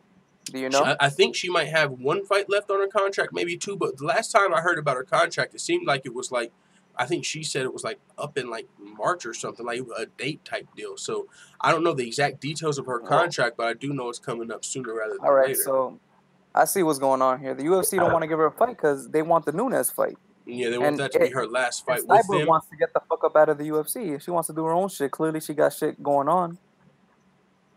And so, I mean, I don't like honestly. Like, she been, you know, her last 2 fights, she got like 500K. She's had 5 fights in the UFC. You know, her most legitimate opponent's Holly Holm, but you know, she fought a lot of people that weren't on her level. I don't know. I feel like she was treated pretty well. I mean, I understand what you're saying. You know, she wants to fight right now, but wouldn't you rather see the Nunes fight instead of her squashing somebody else? I think I would love to see the Nunes fight, but I'm just saying, if you know, it doesn't seem like a situation where Cyborg's trying to fight one of these girls and run off. She just seems like she's ready to fight one of these girls and then fight Nunes. I'm just saying, yeah, if she's only got 1 fight on her contract, I get it. You know, wait for the Nunes fight for the UFC. Thing too with this contract, we don't know the... So if it's a time thing, then fuck it, let her fight. You know, you should be able to get her a fight. It doesn't matter if it's an Invicta, Bantamweight. Right. It doesn't matter. So now, if it's she's only got 1 fight left, then yeah, I understand the UFC. They don't want to, you know, they want that Nunes fight. You know, maximize your potential. And then if she goes away, she goes away. But at least you got the Nunes fight. But if it's a time deal, and then also, are they building the featherweight division or are they not? You know. I mean, I think there are Kayla Harrison's out there, right? That's what let's go! I'm glad you brought up Kayla Harrison. 2020. 2020. Cyborg gets taken down. Let's go. Like if she could improve all around Kayla Harrison, she'd have a shot, man. She's big too, man. Yeah, big. She's been fighting in lightweight. Yeah, we hear you, RP. Oh, that's RP. What's up, man? Oh, what's up? I think they are mistreating Cyborg right now because, listen, do you remember what fight, Megan Anderson versus Holly Holm? Do you remember that? Yeah. Megan Anderson for Holly Holm. Megan Anderson always calling Cyborg like, I'm going to fight you, I'm going to, let's fight for 145, I'm a real featherweight. All of a sudden, she fight with Holly Holm. And I'm the one telling that Holly Holm not going to fight with Cyborg in any course. I'm telling you, do you remember full time that I tell you Holly Holm don't want any smoke with Cyborg. Yeah. And that happened. After the fight, she called out Amanda. Yeah, she went right down there. The problem started with UFC is that they are not serious about Cyborg. They think Cyborg is they're not gonna build featherweight because somehow, somewhere, still Dana White's ego is so big that he don't want to believe that after Ronda Rousey there will be no superstar. He don't want to promote anybody right now in women's division. That's a problem with Dana White, and that's a problem with the WWE. They blindly believe in Dana White, and Dana White still believes that after Ronda Rousey, there is no superstar in women's MMA. That's the problem. Okay, so I got a question. I mean, she did headline 2 UFCs, brother. Come on. Yeah, Let's she not did. act like they haven't done anything. Yeah, she paid her good. And they are still looking at giving her this Nunes fight too. But and she got pay-per-view points on top of that. No, I'm not saying that she is not good for. You open the gate for women MMA, but you have to be big other talent. Don't stuck on one lady. Only Cyborg can sell, Rose can sell, anyone can sell, but you have to believe that after Ronda Rousey there will be some superstars. You can't Ronda Rousey. Cyborg is Cyborg. Everybody has their strength. You can't just want to see next Ronda Rousey. Everybody has their own perspective, own things that you have to be deal with them. But I think. I was going to say, that's the question I was going to ask. If they're waiting for the next Ronda Rousey, I mean, she's out there. So what do you do if yeah, that's what I'm saying. So you would think you would be, in my mind, if you had your eye on Kayla Harrison, you should be building this division, right? So eventually, when she's ready to come, it'll be here for her, the Cyborg fight. But if you piss Cyborg off to the point to where she goes to Bellator, what are you going to do? Then wait, sign Kayla Harrison when Cyborg's gone? Like, everyone wants to see Harrison. If she does make it, she's got a tough fight ahead of her versus Josette Cotton coming up. A mistake for Cyborg to leave. She has a good deal in the UFC. That's what I'm saying. So come on now. If she does that because she's that prideful, she's not going nowhere in Bellator, man. Yeah, you'd be the Bellator champ, but is that better than staying in the UFC? But right now, there's no featherweight division, so it's like, what do you do? It's like right now she's healthy and she wants to fight. So do you just stay with the UFC and not fight because you want to wait on like the Kayla Harrison fight? She's even talked about going to the WWE and losing to Ronda Rousey. That's probably a check if she leaves the UFC. But it's like if you're the UFC, in my mind, it's like we should be at least trying to keep Cyborg around to the point until we can get to Kayla Harrison if that's the end goal. But we don't even know. How old is Kayla Harrison? Like how many times? I want to say she's a two-time gold medalist, but I think she's 27. Did you say how old is she? Yeah, I think she's like maybe 27. She's about to have her third or her second. Let me see. Oh, damn. But she's fighting a tough-ass fighter, and she's fighting at lightweight. Okay. Keep in mind, she's got the grappling credentials. She like a strong striker? Very, no, not striker. That's what she, of course, she's going to have to work on coming over from judo. But her grappling is probably the best that no, I mean, any. She's fighting. Is she like a powerful Oh, striker? she's, yeah, she's a girl that can't even make featherweight, the girl she's fighting, Josette Cotton, and she's 8-1. Let me see if I can find her MMA record. So yeah, the girl, they're getting her ready, man. She's definitely not just fighting cans. Kayla Harrison, Sheerdog. She's fighting Josette Cotton, who has never even made featherweight. She's tried, but she's a lightweight fighter. Dude, they should get this girl on Tuesday Night Contender Series. I'm telling you, people would eat. Oh my, man. Yeah, but it's like you still got to build her record up a little bit. You know, I think that's at least 4 or 5 wins. And right now she's with the PFL. You know, she's not rushing herself. She's not rushing to the UFC. But look, the girl she's fighting, Josette Cotton, this is going to be a great fight. If you haven't yet, check out the interview with this girl, Josette Cotton, on CSH Combat Sports. She went in. She was really, you know, you get to know who Josette Cotton is. But she's 8-1, and she, you know, is probably a more experienced striker than Kayla Harrison. Now, with that being said, Kayla Harrison has, and, you know, and she has, you know, look, if you've watched some of her fights toward the end, she might have faded a little bit, so that you might give the cardio advantage maybe to Kayla Harrison. But, you know, like, you don't want to come in here and get clipped up in the first round and punched all in your shit. So that's still, you don't just want to go in here and try and outlast her and get beat up till the end. So she's going to want to come in here and look good regardless of cardio. I think Kayla Harrison would. But this girl's 8-1, fighting at 150, 155 pounds. Kayla Harrison's fighting at 155 pounds. So if she even did eventually fight Cyborg, she would be cutting down the weight. So that's like, there's no, usually when you're seeing a girl fight Cyborg, they're coming up. So that's a whole nother deal there. And she's a 2-time gold medalist, so those skills are legit. Say what you want about, oh, she might not be able to strike with the best strikers in the world. Yeah, no shit, but she can grapple with the best grapplers in the world. I mean, we've seen Cyborg get taken down twice in the last fight. Yeah, and Kayla Harrison, if she could for sure get the takedown. Now, of course, Cyborg could clip her up, but well, of course, on the floor, it could be Harrison's fight. Now, you don't want to see 1-0 Kayla Harrison versus Cris Cyborg. You got to have a decent record before that's the thing. Cyborg needs to calm down, man. Like, and just slow it down a little bit. Just wait. Like, she had a fight in March. I mean, that was not that long ago. Like, But she's probably trying to get paid while she's in the prime of her career. She's trying to get paychecks. You know, bro, at 36, she'll probably still be stronger than most of the people she's fighting. Yeah, but yeah, you know, she's looking at, hey, maybe she could get a that WWE check would be pretty nice. And she says she's willing to lose to Ronda Rousey. Like, there's probably a lot of people that would like to see Cyborg versus Rousey, even if it was in the WWE on some crazy shit. And it would be a check. I mean, we wouldn't know. Yeah, it would be. But, you know, who knows? I mean, maybe she'd come back eventually. Maybe, you know, a couple years, come back. Maybe because Kayla Harrison's going to need a little time anyway, if that's what she's waiting on. Or if that's who I always thought was going to come back eventually? I think, like, Rory McDonald. If he, like, keeps winning, I always thought, like, once he fights out his Bellator contract, he's, like, that type of competitor that would come back to the UFC. Yeah. And if he did come back, he could probably get that immediate title shot, too, if he was the champ. Would he still the champion? Yeah. And especially if Roy McDonald, like, if he keeps winning in Bellator, like, he wins all of his fights, then he comes back as, like, that champion against Woodley. That's a big fight right there, man. Yeah, it would be. I'd love to see that, man. Or eventually maybe like a co-promote, you know what I'm saying? Champ versus champ, like a whole champ versus champ card, Bellator versus UFC champions. That would be fun. That'd be insane.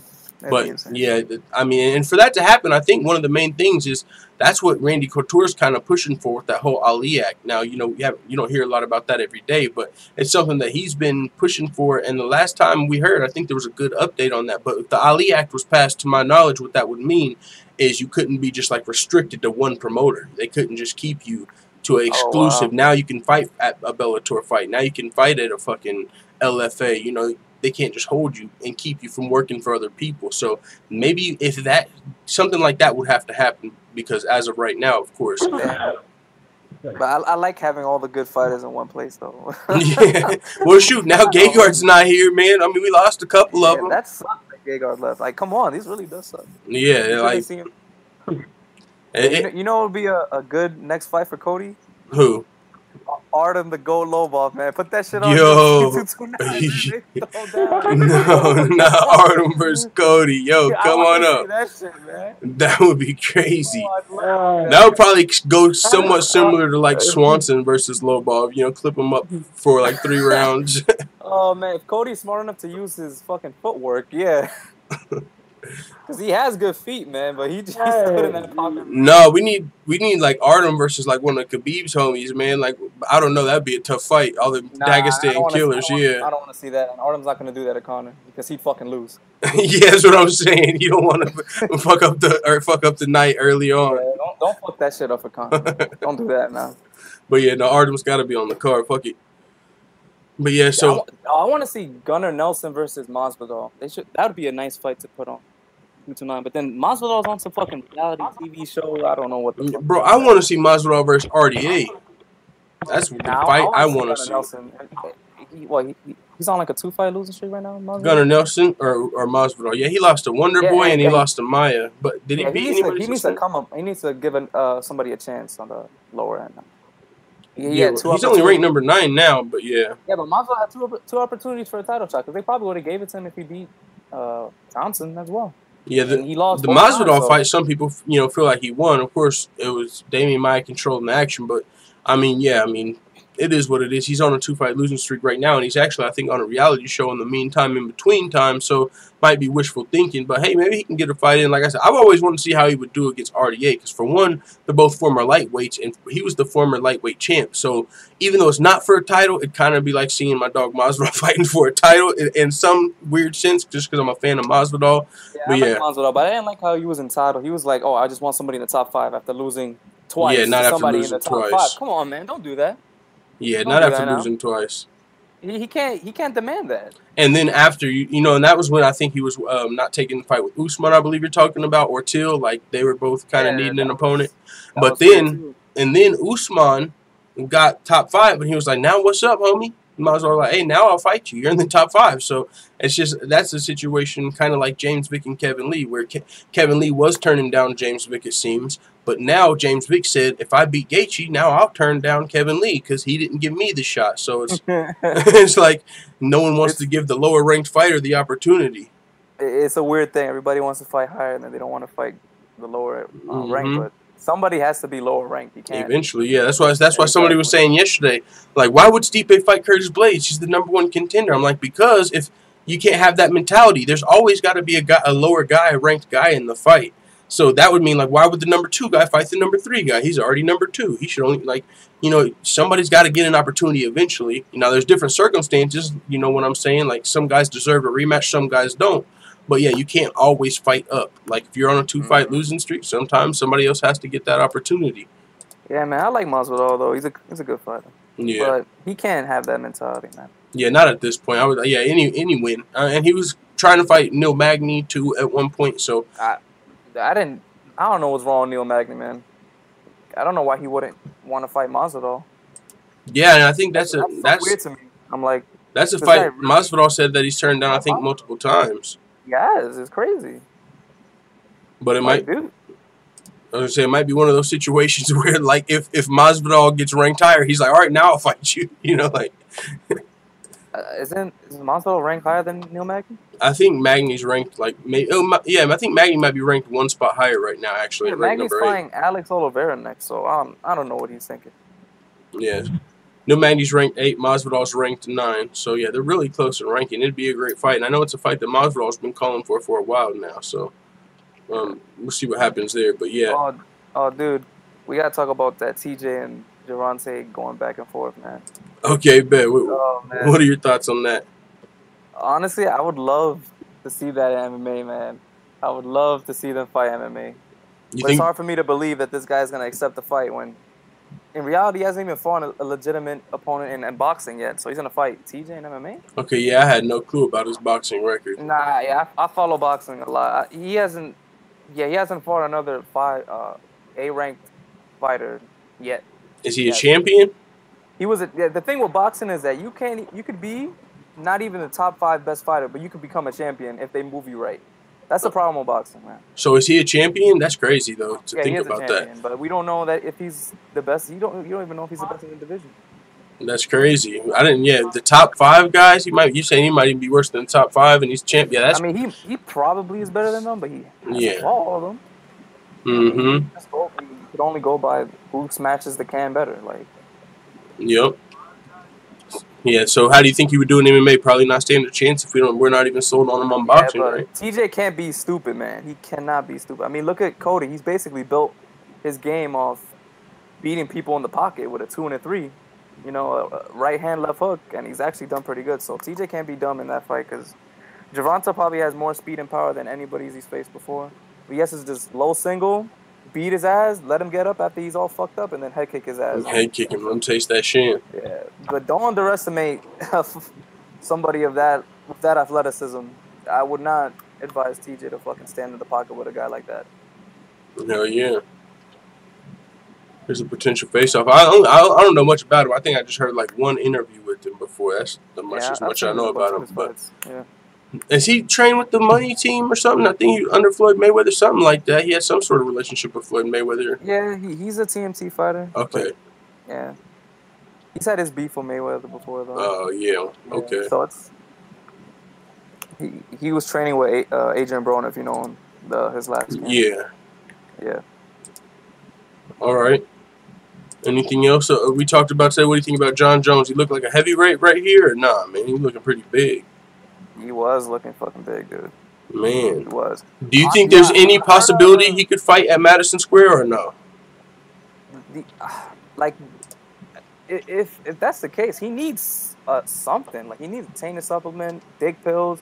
This guy came into that fucking, what is it called, that hearing with nothing. And look, that was one of the worst USADA. That's probably the worst USADA I've ever seen. Yeah, that was kind of the worst USADA hearing I've ever seen. Yeah, bad defense. He was like, yeah, no, like my manager like signed it. Like, what? He admits to being a liar, first of all. Yeah. Shit. Come on, man. I mean, obviously I want to see Jon Jones fight, but there's really no reason not to give him 2 years, I guess.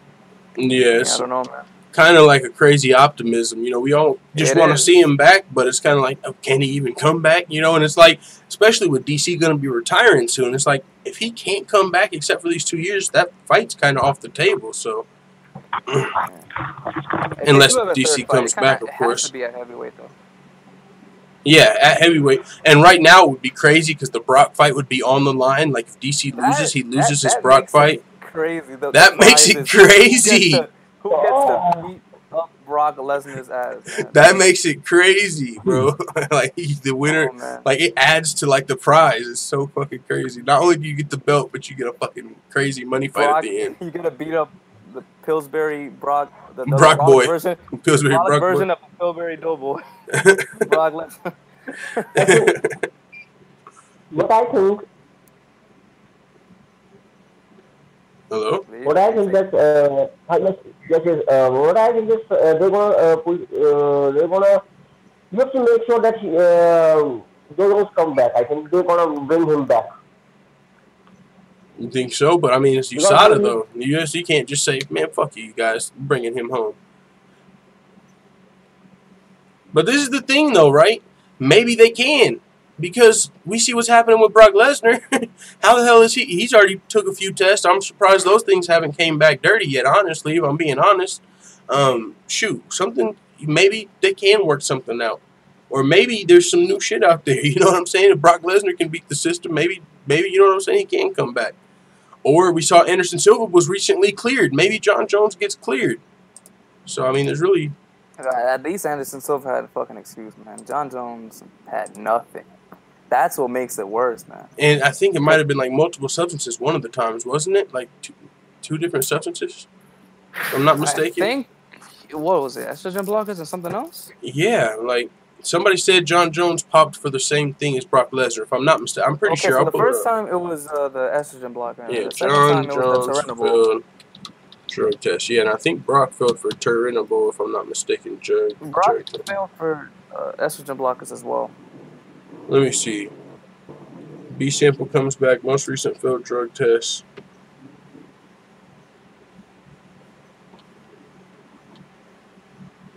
It says a spokesperson for USADA confirmed the presence of a banned substance, Turinabol, an anabolic steroid in this B sample. Was the first to report the finding. Tuesday, Jones failed an in-competition test taken after the weigh-in on July 28th in Anaheim, California, one day before his knockout of Cormier. So it says Mr. Jones' B sample has confirmed A sample findings.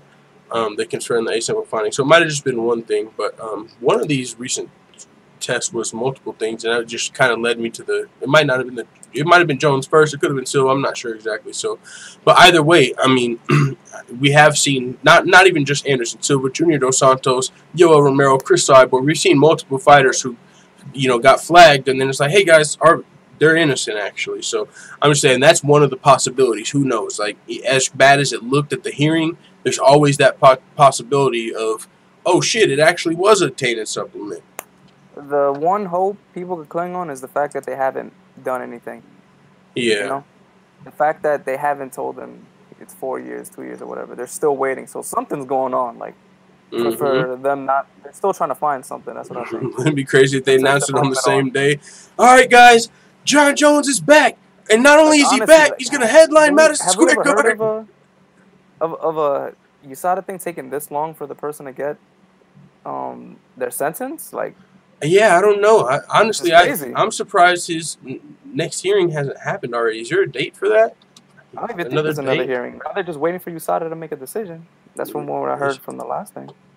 Okay, well, so yeah, it's crazy what's going on because I don't. Yeah, we don't have a clear update right now. John Jones. Dude, what do you think of Diego Sanchez coming back? Who's he fighting? I saw his fight got announced. I didn't get to see who it was yet. I don't even know who that is, but let me see. Diego Sanchez, he's fighting somebody. Was his last fight that knockout loss to Matt Brown. Oh, okay. I was thinking Ali Quinta, so he fought again since after that. Yeah, he fought Matt Brown after that, got knocked out again. So. But goddamn. Let's see. All right. 2-fight KO spree and pretty brutal KO at that. He's going to be fighting Craig White at UFC 228 in Dallas, Texas. He's a UFC newcomer, though, so, I mean, at least it's kind of like he can get his bearings back. Hopefully this Craig White guy's not a fucking straight killer. Craig White, I'll pull him up. He's 14-8, so... Okay, so... not. His nickname is the Thundercat. Oh, this is the guy that lost to Neil Magny. Okay. That was his UFC debut. This guy took a short notice fight against on UFC Liverpool. Yeah, this is when Neil Magny turned down Masvidal. Yep. Yeah, that was that UFC Liverpool. I mean, Diego Sanchez definitely going to have the experience on his side. Let's see if this guy knocking motherfucker silly. He's got 6 KOs, 9 submissions. He's definitely a finisher. I mean, shoot. Second, I don't know, has he ever been to the 3rd round? He's never been to the 3rd round in his career. All first round. He has been knocked out 3 times, and Diego's been knocked out 4, so... Yeah, this guy's only been to decision once in his career, and it was a decision loss. So yeah, Diego Sanchez could win this fight. If Diego Sanchez, I'll just say this: I like the matchmaking because if Diego Sanchez is going to be coming back against anybody, I'd rather it be a newcomer like Craig White rather than another motherfucking UFC vet that can just knock him out, like that. Like instead of a dangerous proven vet, let it be a newcomer, get his bearings back. You know what I'm saying, and then he can go back up in competition if you. You want to talk about like a streak of fights that are never boring? Diego Sanchez, man. Diego Sanchez is, Yeah. I wonder if he still. I remember he was the Nightmare, but he changed his name to like Angel Wings or something recently. What was his name? From the Nightmare, the Dream, Angel The Dream, Wings, Dream Catcher, something. Yeah. It's like, still though, entertaining fights for sure. Crazy character, man. Yep. He was gonna fight Conor at like one point, actually. Yeah, that would be crazy. That would be a fun ass fight. That would be a good fight for sure, and definitely delivered as far as entertaining. Now it's clearly out of reach, but yeah. Oh yeah, yeah. I mean, yeah, for sure. That's a real possibility, but maybe not at the time. Maybe not. Maybe he might have lasted early in Conor's career. Maybe. Yeah, maybe it could have been an entertaining fight a little earlier, but yeah, as of right now, for sure, Conor would. You would look at that as a clean sweep. That's a one-punch KO. Yeah, yeah. If you could predict a one-punch KO, that might be the prediction. Bob Cratchit said 6 KOs, 9 submissions with only 14 wins. Yeah, that doesn't add up. That's 15, right? Hey, at least he's never been a decision. I don't know who did that, Matt. Rod and Drone says works good with coffee before you go to work. Jeff works for the UFC as a spokesperson, said Big Gay Al. Harper Singh said, can I have Google Hangout? Yeah, man, actually, did you have anything else? We were about to get out of here, honestly, do closing thoughts. We've been going live for about 2 hours. I mean, I don't know if there's anything else that you had that you specifically wanted to talk about till the next show. But, yeah, honestly, I was looking at shutting it down pretty soon. Pretty much talked about everything unless you guys had something to get off your chest. Nah, that's fine, man, if you want to take it down. I mean, yeah, I mean, if there's any other topics, though, we can do closing, at least closing thoughts. I know Justin Buchholz elaborated on the coaching situation at Team Alpha Male again. Okay. I'll pull that up. Yeah. Yeah, I saw where he said he thinks proper training would have helped Cody Garbrandt. I don't know if he went more in depth. He may have recently, you know, and specifically. I saw an article. I say that because I saw an article that had Uriah Faber's name in it. And in this article, he didn't name drop him there, but he definitely said that I think he name dropped in the latest one. Okay, yeah, I'll try and pull that one up. Justin Buchholz. Coach reveals Garbrandt's weakness. UFC 227 mistakes. Blame Uriah Faber for Cody Garbrandt's loss. This is a long ass video. I wonder where it's at. Let me just look. Justin Buchholz, Uriah Faber. See if there's like a specific article. Okay, no, that wasn't this one. Confirms departure from Team Alpha Male. Yeah, that's like an 18-minute video, so I don't know. Maybe that's just, you know, it's still kind of, at least it's kind of the same, you know what I'm saying? He said, he did say. It's the same concept. Basically. Yeah, he said proper training would have helped Cody Garbrandt. And saying proper training, you're kind of pointing at his trainers, which is your former team, Team Alpha Male. So this is just another saga in the whole Team Alpha Male. You know, it seems, I don't want to say they're fucking crumbling by any means. They're an established gym. They're not going to crumble. But what I'm saying is, as far as their team composition, man, after TJ, it wasn't just TJ that left. You know, we've seen more people leave, and then when these guys leave, it almost seems like all of them are against Team Alpha Male. Now, they nothing crazy, but like we they saw have to regroup after one person leaves. Like, I kind of want to do it just to be funny, but like it's almost like the cult of Team Alpha Male. I kind of want to use that just as a joke on the channel. But no, I feel like that because we saw TJ left, and it was like Team Alpha Male versus TJ. Then whenever Paige left, now she was celebrating TJ's win when he knocked out Cody. That was. And somebody asks her about that. Her new boyfriend, Austin Vanderford, has now fought 2 guys from Team Alpha Male, beat both of them. So clearly they ain't on the same page with Team Alpha Male anymore. And then now Justin Buchholz leaves Team Alpha Male, and he's saying he believes proper training would have helped Cody Garbrandt. So a lot of these people that leave Team Alpha Male are, you know, maybe taking shots, or they're kind of enjoying when Team Alpha Male loses for whatever reason. And I don't know if Justin Buchholz enjoyed this, but he did seem to throw a little bit of shade at his former team. He says, I feel like Cody had to reach, he said, I feel like Cody, to reach the level that he was when he won the belt, he was the best martial artist on the planet. Then because the amount of training and work he did, and it showed in his performance, I feel like he hasn't been able to reach that level again. I feel like he has all the talent. TJ doesn't have his number at all. But with proper training, it's anyone's game. And so it's like, well, he's training with Team Alpha Male. Is that not proper training? Well, you know, I mean, so that's where my mind went, and especially the fact that he departed Team Alpha Male. But hey, man, maybe he's just, you know, I don't know, stick it up for Cody in a sense. Like, hey, he might still be able to beat TJ. You know, it might not necessarily just be TJ has his number. He continued to say TJ was saying that Cody drops his left hand when he throws his right hand. That's the shot he caught him with. Well, it was the same hand, but it was completely different punch in the first fight. TJ landed the right hook from southpaw. He said in the fight last night, he just hit him with the right hand. He just rolled with the right, came back with the right. He did a lot of boxing for this fight, and he was prepared for that inside fight range. He knew when Cody was throwing hard, he would be exposed, and he was right. It was a pretty masterful game plan. So he's also given props where it's due as he's reconnected with TJ. TJ Dillashaw revealed. He said, TJ did say, yeah, you know, Buck Holtz after he left, we're cool. But, you know, I'm not going to ask him for any fucking secrets on Cody Garbrandt, but we're cool again. So, I mean, take it what it is. He didn't throw any name drop. He didn't say, yeah, man, Team Alpha Male fucked him up. He didn't say anything like that. He just said with proper training, maybe Cody Garbrandt could still beat TJ. So what are your thoughts on that whole situation? Yeah, I think it's just, he also said like that, like 7 head coaches, which is crazy to think about. Yeah. I don't know, man. I think it's well, I think, yeah, they were changing things up recently. I mean, I don't know if they got a new gym, but I know Team Alpha, they've definitely been shaking things up lately. Whenever he departed from Team Alpha, when they were talking about, yeah, like you said, they had like multiple different coaches. Like, I don't know, like you said, maybe 7. I think they got, I don't know. There's something going on over there. Like, it was explained whenever he departed, but yeah, so. Wait, so what do you think of GSP wanting to fight the winner of Conor Khabib? I just think that that's the biggest fight possible in the UFC of all time. It would be absolutely crazy. I mean, yeah, it's not ideal because if he wins, he probably just vacates the title. But, I mean, that's what's been going on, you know, with these divisions being log jammed up. What would happen, though, I mean, once that happened, it would officially be the end of that big circus at lightweight. Then, let's say it happened. GSP fights the winner and then vacates if he wins.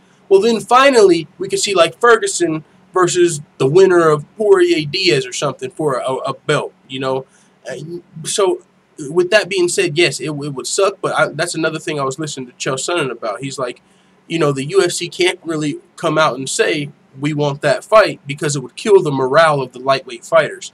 If Dustin Poirier and Nate Diaz and Eddie Alvarez and these guys knew that GSP, they had a plan for GSP to fight the winner, and they knew that means they're not getting the title shot, you know, so that would, why would Dustin Poirier want to fight, you know? So he said it would kill the morale. It would piss off the rest of the lightweights. So the UFC might not come out and say it, but it's not hard to deny the fact it would be the biggest fight in UFC history, and the UFC does have debt to pay off. So you think they would turn down, let's say Khabib and Conor does $2 million.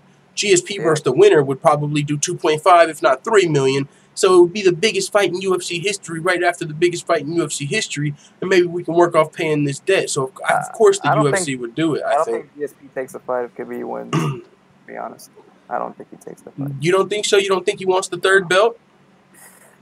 He would still be undefeated, 27-0. I don't think he's a big enough name for GSP to fight him. But if not Khabib at that point, then it wouldn't be anybody. He wouldn't fight Conor without the belt because he's not in it for just money. He wants a third belt. He wants a legacy fight. So if it's not Khabib for a third belt, then what else fight is there for your legacy? I mean, Khabib is not as big as Conor right now. But if he fucking beats Conor McGregor, just like when Nate Diaz beat Conor McGregor, he's still undefeated, 27-0, and he beat Conor McGregor. That's still a huge fight. So, and it'd be a third belt. So I still think GSP might take that Khabib fight. Now, clearly, if Conor won, and he's taking that fight, period. Oh, yeah. You see, there's a difference here. Yeah, if Conor won, that's a given. It's already, you know, they tried to make the fight after Conor beat Nate Diaz. He was going to face off with Conor. That was the whole plan. Yeah. They had GSP in the stands waiting, and then he lost, and GSP said, fuck. And then we had to go different routes. He ended up fighting Bisping. It's not crazy, man. Nothing seems to go according to plan for them. Yep. But now that fight, that would be the biggest fight. If Conor wins, GSP versus Conor's got to happen. You know what I'm saying? But if Khabib wins, maybe he thinks about it. But I think it's still a winnable fight for GSP. And on top of that, it's legacy. Which one? Both of them. I mean, really. Yeah, of course. I mean, he's like he's probably more well-rounded than Khabib and Conor. Yeah, I mean, and he might have a Khabib little size advantage as well. Specialist, yeah. And so, I mean, with that being said, be interesting. I think, you know, Khabib. Yeah, I think he could beat Khabib. I think he could beat Conor. And so with that being said, I think he's going for that third title. Khabib would be 27-0 with the win over Conor. His star would still grow, but yeah, it would definitely not be as big as if Conor won. It's crazy how GSP is in a fucking Mayweather position just picking. Someone said R.I.P. Tony versus Khabib. Yeah, that doesn't sound like it's in the picture. You have GSP who he saw the Bisping matchup. He liked the matchup. He liked it was for a belt. Took that fight. Vacates the belt afterwards, even though he said in the contract he was going to fight Robert Whittaker afterwards. Chose not to fight at welterweight. He sees Conor versus Khabib. He's like, ooh, I like that fight. Let me take that fight. Yo, he's in such a good position. You just... Yeah, and people don't really give him shit either for it, you know. Usually, usually when guys pick and choose, they're like, man, hell no. You know what I'm saying? Literally, if you want to be real, he chose that Bisping fight because he thought it was a good matchup for him. And the crazy... Bisping had a real grievance with that. Now, and colitis is a serious, deal, so you can't really question injuries, but it was pretty, we'll just say GSP had a case of convenient colitis. You know what I'm saying? It got him out of having to really defend that middleweight belt. Now he's healthy, God forbid, because it could have been serious, but now he's healthy and he didn't have to defend the middleweight title, so maybe he got a case of the convenient colitis, but yeah, the Bisping fight was a good matchup. And But now look at this. We were talking about would there be any other legacy fight for GSP if it wasn't for the lightweight title. The only other legacy fight would be beating Tyron Woodley and proving you are the best welterweight of all time. A lot of people already give you that nod, so maybe it's not worth it. But if you're talking about legacy, Nate Diaz isn't legacy. Maybe Anderson Silva would come back up. Maybe if Darren Till wins, that'd be a big fight. Ooh, Till versus GSP, damn, that would be that'd be a big fight. Woodley, I feel like it's. But it wouldn't. I don't know. That wouldn't be a legacy fight. It's not like Darren Till, has this crazy legacy. But I feel like Darren Till, he has a very good opportunity of being a big star. I think he has definitely. He has a country that's behind him. Bilingual, speaks multiple languages. Yeah, he has a crazy story about going to Brazil. Got fucking stabbed. He has Brazil behind him as well, which is crazy. Yeah, Brazilians are some of the most stubborn people on earth. Yeah, he's got Brazil behind him. Shit, he's got potential to be and he's undefeated. He's got a 0. Like this kid. This guy has everything. He's got everything. Everything you want. But that's why it's like, damn, why wouldn't you want to give him more time before you throw him at Tyron Woodley like this? He just missed weight. So the UFC must be either pretty confident in Darren Till to win this fight, or they were just forced. Their hand was forced. But it's like, man, I think if you're the UFC and you're trying to protect Darren Till, you should have put Cyborg on this card, because throwing him in a somewhat short notice fight that he wasn't even expecting with Tyron Woodley might be dangerous. If Woodley wins, we're going to look at this like, what did you guys do? You took away Darren Till's 0 instead of letting him wait 1 or 2 more fights. What the hell? But if he lost this fight, do you think it would be make or break for Darren Till? I mean, his only loss would be to Tyron Woodley. Nah, hell no. So yeah, he's maybe, so it's a win-win for him. It's not over for Darren Till, even if he lost this fight. You know what I'm saying? Yeah. But yeah, so he definitely. If he wins though and gets to keep the 0, for sure, crazy. What's for Woodley is I don't feel like he'll ever he just doesn't have all the qualities of being a big star. No matter how hard he tries too, man. He tries to get on movies, on TMZ, all this shit. But he just can never capture a lot of people to get behind him. I know that's one of the things how we were talking about earlier. How GSP kind of gets to all this shit. I know, yeah, it is, and that's what I was saying. I said that I believe yesterday on the show, though. I was saying and we were just talking about it earlier. GSP, no one really gives him slack. All right, fight Bisping. Now I'm not gonna fight Woodley, but I might fight the winner of the lightweight matchup. He doesn't get any shit because he's GSP. Tyron Woodley literally was doing the same thing. Man, let me fight maybe this legacy fight. I'd like to fight GSP. I'd like to fight maybe McGregor. Hey, I'll fight Bisping. Everyone's like, shut the fuck up and defend your belt. Nobody was fucking with Woodley. You're like, are you still complaining, dude? You're fucking boring. Get the fuck out of here. GSP, it's not like he's had some great moments in the sport, of course, but it's not like he's the most exciting fighter we've ever watched. It's not like you look at a GSP fight, because you want to see the entertainment. It's because it's, he's one of the greatest. So definitely a little bit of a double standard there, but that's why Tyron Woodley he's like, you know what? I ain't even going to try anymore. I'm just going to get to work. And that's why I respect Tyron Woodley, because he's going to keep grinding. He ain't even trying to please people no more. Fuck it. I'm going to go on TMZ. I'm just going to put my face out there in as many people's faces so everybody knows who I am. Whether I got to do a champ camp, which just started on his YouTube channel, whether I got to do TMZ, a B-list movie, hell, then I might get a connection there to get into an A-list movie. So Meanwhile, Colby Covington's walking around with the interim belt, talking about his B-list movies, and he's got the, you know. So, but yeah, Tyron Woodley, that might have been a big fight, and then Tyron might lose it. So it's like, yeah, man, kind of feel, yeah, he can't catch a break, and maybe if he can fucking beat Darren Till, and maybe, who knows? You know, because we saw that with Daniel Cormier, right? He didn't get his respect for a while. It's like he even said it at one point, like, this guy has like hit a pregnant woman. He does everything wrong, and you guys are booing me. What the fuck did I? You know what's happening here? But eventually, after John Jones fucked up, it was like the final straw. Now DC gets that respect, so that might have to happen for Woodley. There might just be a moment where he actually fucking gets that respect from the fans one day. But right now, yeah, he doesn't seem like he can catch a break. I agree. With DC, he actually is kind of a draw. I mean, let's be honest. I mean, he has sold pretty well. I'm not gonna lie, Woodley, you can't. I mean, is by himself, maybe Woodley can't sell. Woodley's becoming a draw. He's been on some pretty big cards, and like you talked about, he's promoting himself. Doing that TMZ shit, he's definitely building up a fan base. If you look at Woodley's followers compared to a lot of he's up there with a lot of the people, so he's building a name. I think a lot of his followers aren't like real fans. You know what I mean? Well, the casual fans are who the people really care about.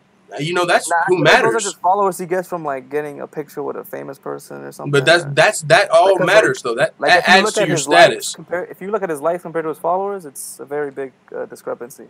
Yeah, but you know, still those are casual fans. So you know, just even the fact that he can get the message out to that many people, that's still more eyes on his sport. Like, yeah, maybe he doesn't have the most activity. When he was fighting Covington, he did. Whenever he was talking shit with Covington, his shit was blowing up.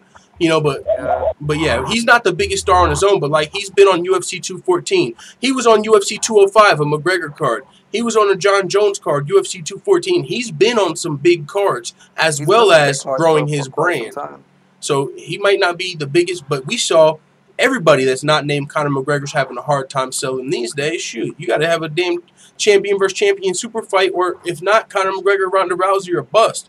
We've seen stacked free cards bomb. So even the little bit of numbers Tyron Woodley has done is probably still going to be better than like a lot of the other champions who aren't on TMZ, and they're not doing B-list movies, and they're not doing champ camps. You know, at least he's grown a little bit from that, even if he's not some. This guy tries so hard, I respect that. You know, I do respect him. That you got to respect the grind, even if you think it's funny. Oh, Hollywood diva, ha ha ha! You got to respect the fucking hustle and the grind.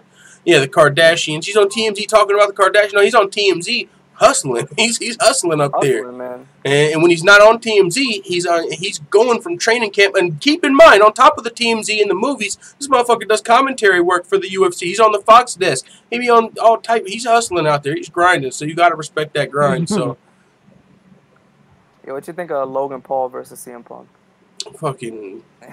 Yo, Woodley said that Logan Paul wouldn't beat CM Punk. I mean, I don't know. I see the way CM Punk looked versus Mike Jackson. Logan Paul talks a good game. He might hype you up, man. He's talking athletics my whole life, bro. Hit me up, Dan White. I don't know, man. I might pick Logan Paul on that one. I'm not gonna lie. Right now, I might pick Logan Paul. CM Punk, man. You want to talk about with somebody that has no talent? It's crazy. He trained for like that extra year. He took a year off to get back to it and just came in and got embarrassed again. And it was, he was no look punching him. He said, I was looking to my corner. He was like, yeah. He looked like he was fucking high when he fought. That shit was crazy, man. You know, he probably bet himself to get a decision. Like, so he just played around the whole fight just to get like somebody check. You gotta fucking follow that, man. He might have, yeah, but dude, Dana teared him up in that fucking He said, "What the fuck is wrong with this guy?" Said, I don't know what he did before he came here, but he might want to go back to doing that. That shit was crazy. Yo, Dana, I'm not your friend, White. The way he's been coming at fucking Francis Ngannou is crazy, man. Yeah, dude. He said he completely saw it coming. His ego's out of control. Like, this was just your guy. Like, you know, he probably would. They asked him about him, and he's like, "Who's that?" Oh, yeah, him. Yeah, I don't know what happened to that guy, man. Yeah, he started going to France. He left the Performance Institute. So you don't treat people that way. I'm like, what are you talking about, White? All right, well. with that being said, anybody else, any of you guys that are on the call, got anything you want to talk about? We'll just do closing thoughts. Anybody on the call? We've been going for about 2 hours now. We do this every weekday. We'll be back, and we ain't going nowhere. It's a weekly show, so it's Friday. I think I don't even keep track of the days anymore, man. It's Friday, so we'll be back Monday. Who knows? We might even be back Saturday and Sunday. What's going on? What is the Kyla Harrison versus Kyla Harrison versus Jason Cotton? What happened? Jose Cotton. Josette Cotton and Kayla Harrison? When this gonna happen? The date? Fight date? August 16th, 2008. So in 6 days from now, which I believe is next Thursday.